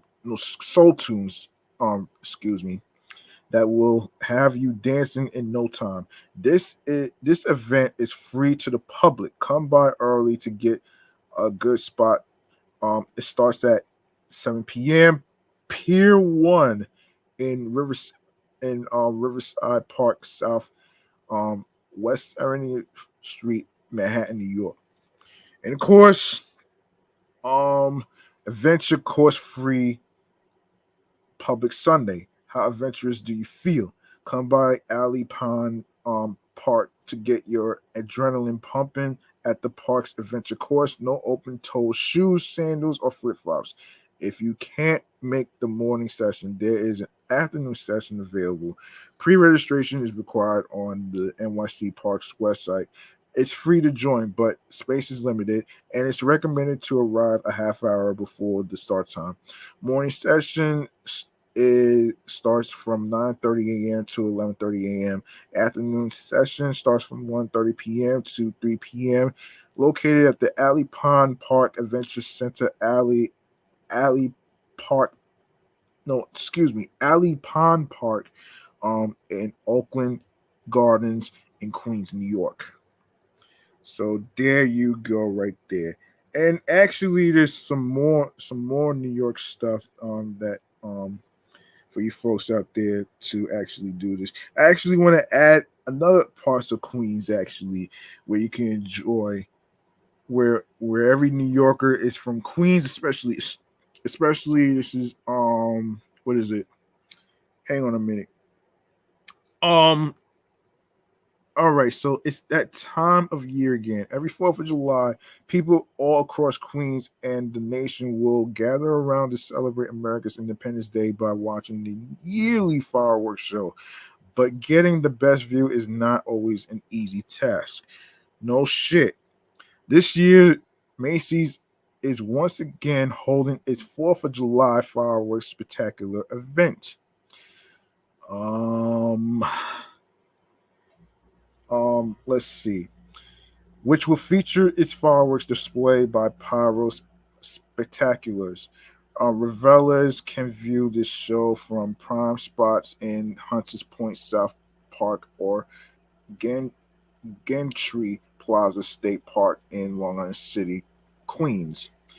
Event Cruises NYC is also offering cruises for those who don't want to deal with the crowds on land during the show, complete with food and drinks for a complete celebration.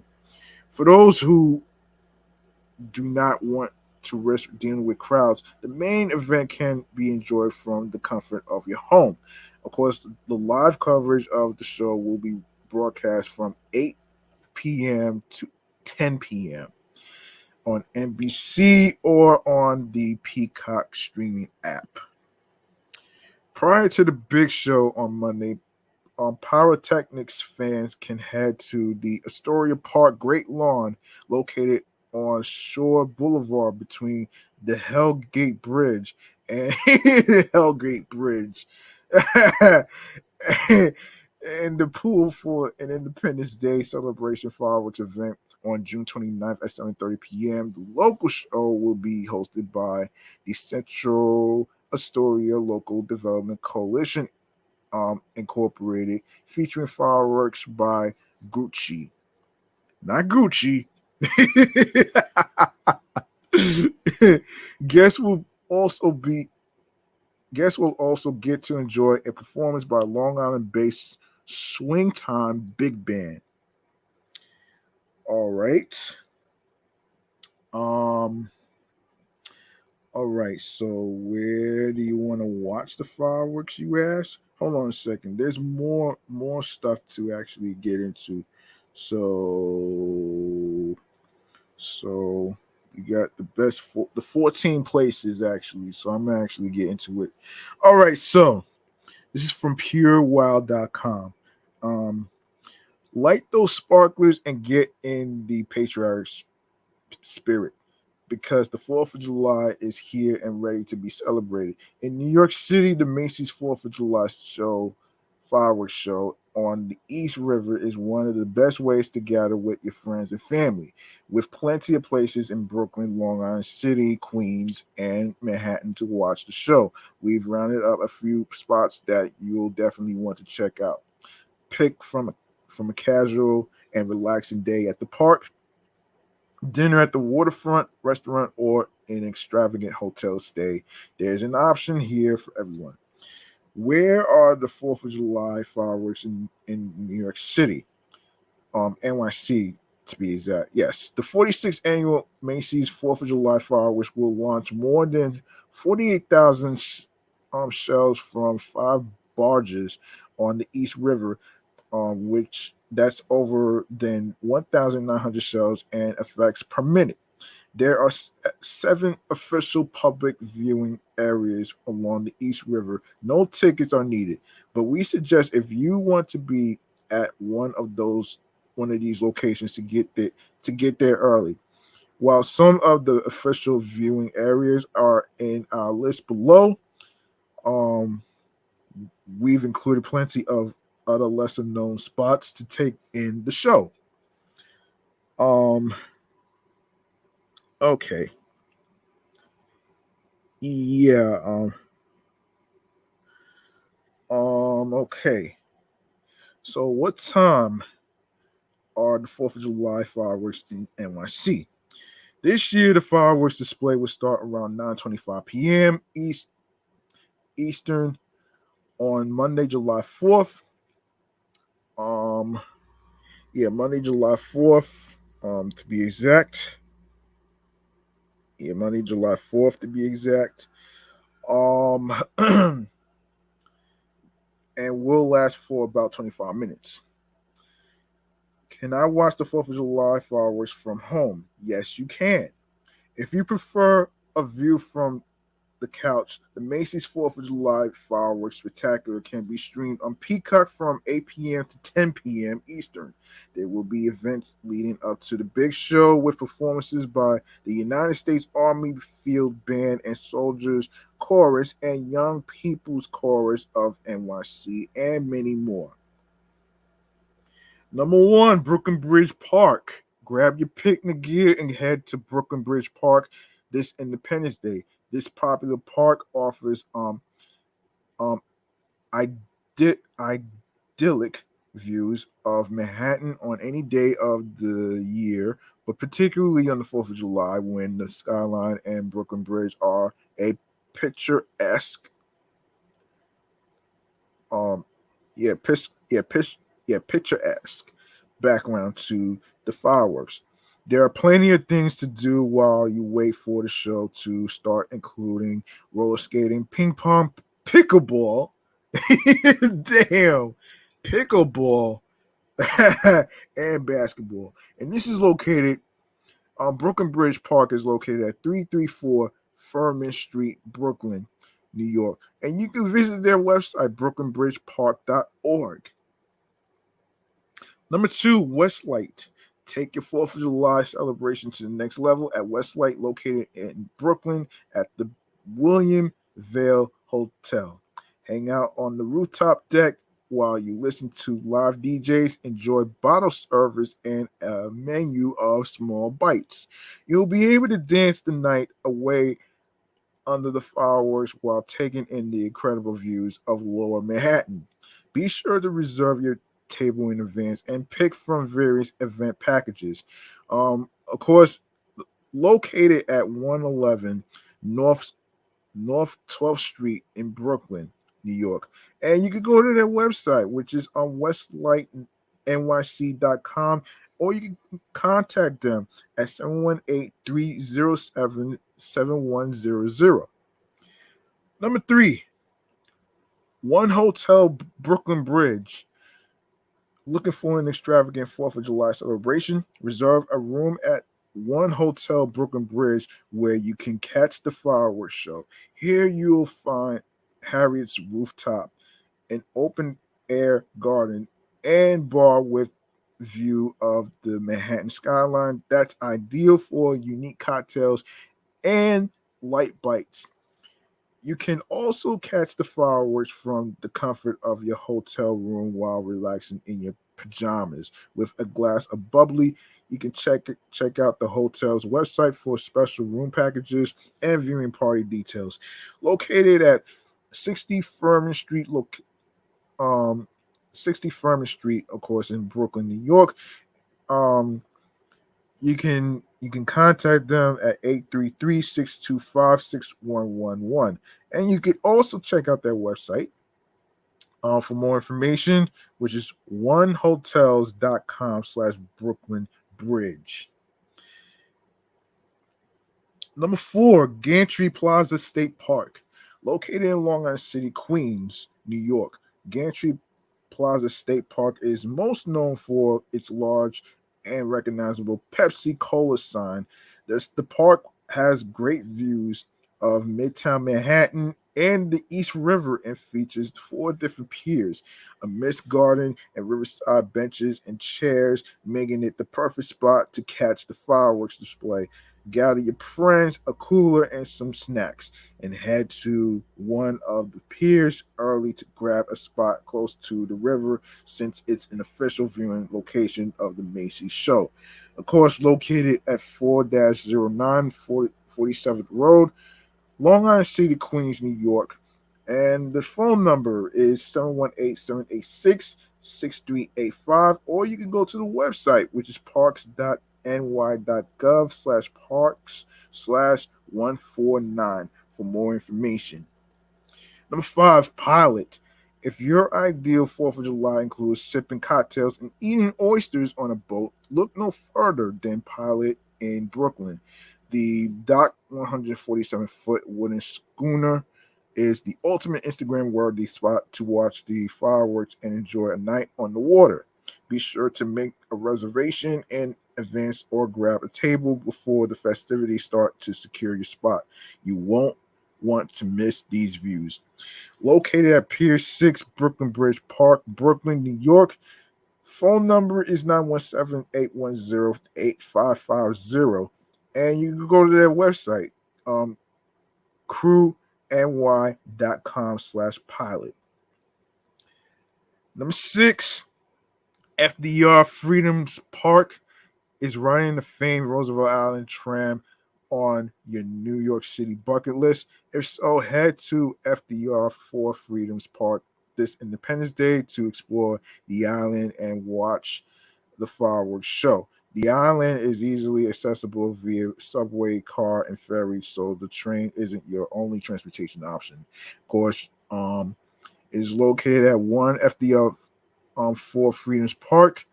You can contact them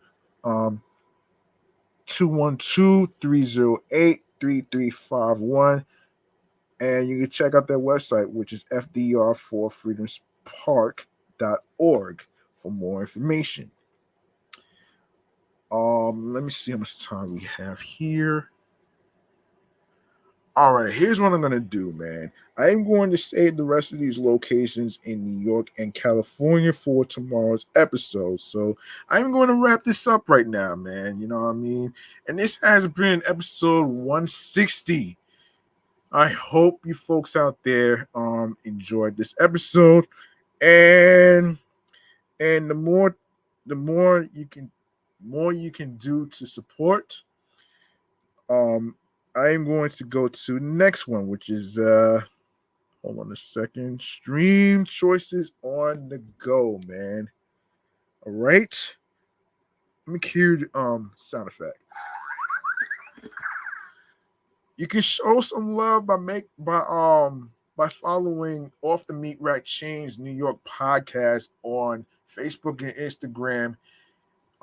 Alongside with my other shows, which is excellent, fun, vibrant podcast, the Sports Edition show, and of course you can follow my other show, which is Meticulous Vibe Juice podcast, and you can also follow me on the gram too, which is G Money Stacks 555 in Queens, New York. Don't forget to turn on your notifications for more updates and when the episode's going to be, dropping and stuff. I will remind you when the episode is going to drop. And, once again, for those of you who are new, the audio episodes is on Mondays, Wednesdays, and Fridays. All right. And like I said, man, I'm going to save the rest of these locations for tomorrow's episode 161.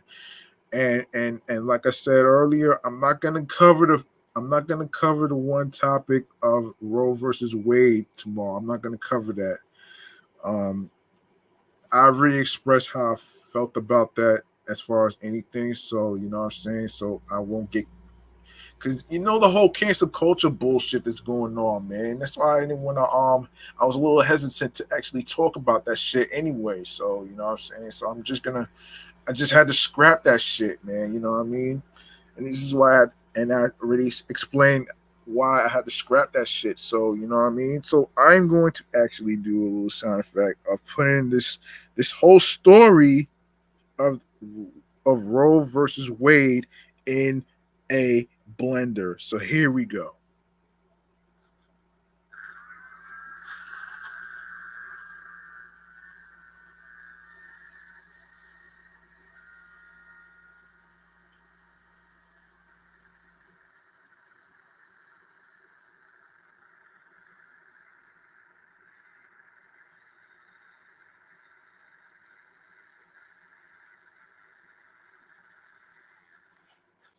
Yeah. So here we go. I am going to let you know where you can listen to the episodes and stuff. So I got y'all. So you know what I'm saying? All right. So um all right. Yeah, let's do this. All right, where you can listen to the episodes you asked. Also, you can leave a voice message. You can leave a voice message on anchor.fm in the link in bio where it says linktree/G Money Stacks on both of my pages. My primary handle, which is G Money Stacks 555, and it's also on the podcast show page as well, which is the New York podcast on there, so you can't miss it. So when you click on there, you're gonna see the name of the show in terms of where you can leave a voicemail. When you see the word message, you're gonna click on there and you're gonna record your message on questions, thoughts on what you thought about the topics and the recommendations of the places that I just mentioned for the 4th of July weekend and all the other good stuff. So there you go right there. And speaking of Anchor, man, and this is where we're going to start.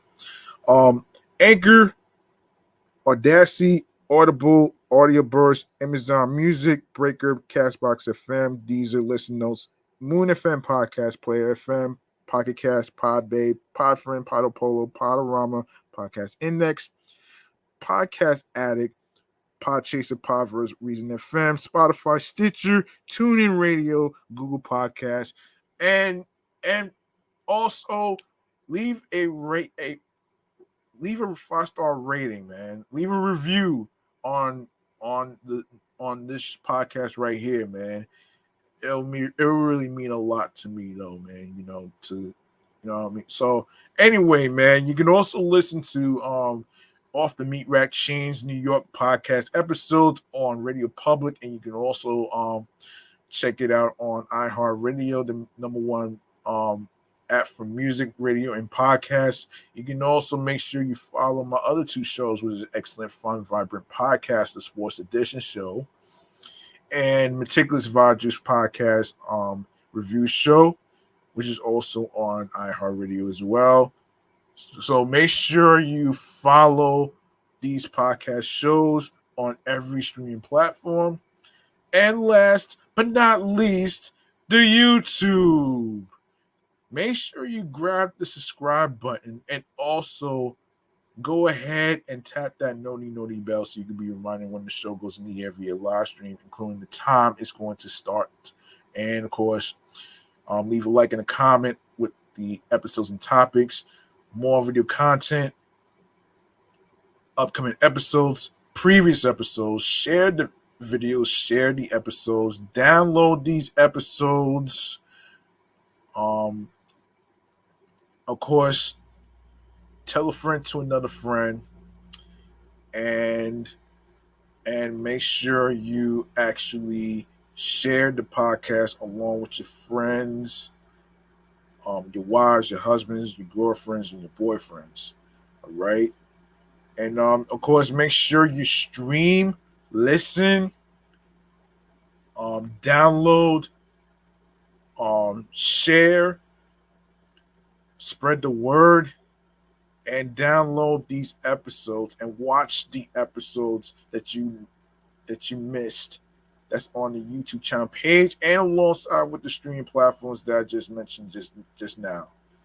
So there you go right there, man. And I think that's going to do it for me, man. Remember, the grind does not stop, man. Hard work pays off. There is no shortcuts. And don't let anybody stop you from accomplishing your goals and dreams, whether it's podcasting like I'm doing right now, and along with other careers that you might be interested in. Don't let anybody stop you or anything like that. Basically be sure you surround yourself with, some good people that will morally support you. You know what I'm saying? Of course, follow your dreams. Do what makes you happy, mentally, physically, and spiritually. Not just about money, man. You know what I'm saying? Yeah, that's gonna do it, man. I'm G Money Stacks. Thank you very much for listening and tuning in and rocking with me. I got y'all with the rest of the locations in California and New York tomorrow in episode 161, titled Vulnerabilities. I didn't forget y'all, man. I'm out of here. Be careful. Be safe out there. I know there's a lot of crazy shit going on right now with all these slashings and shootings and all that other stuff. So,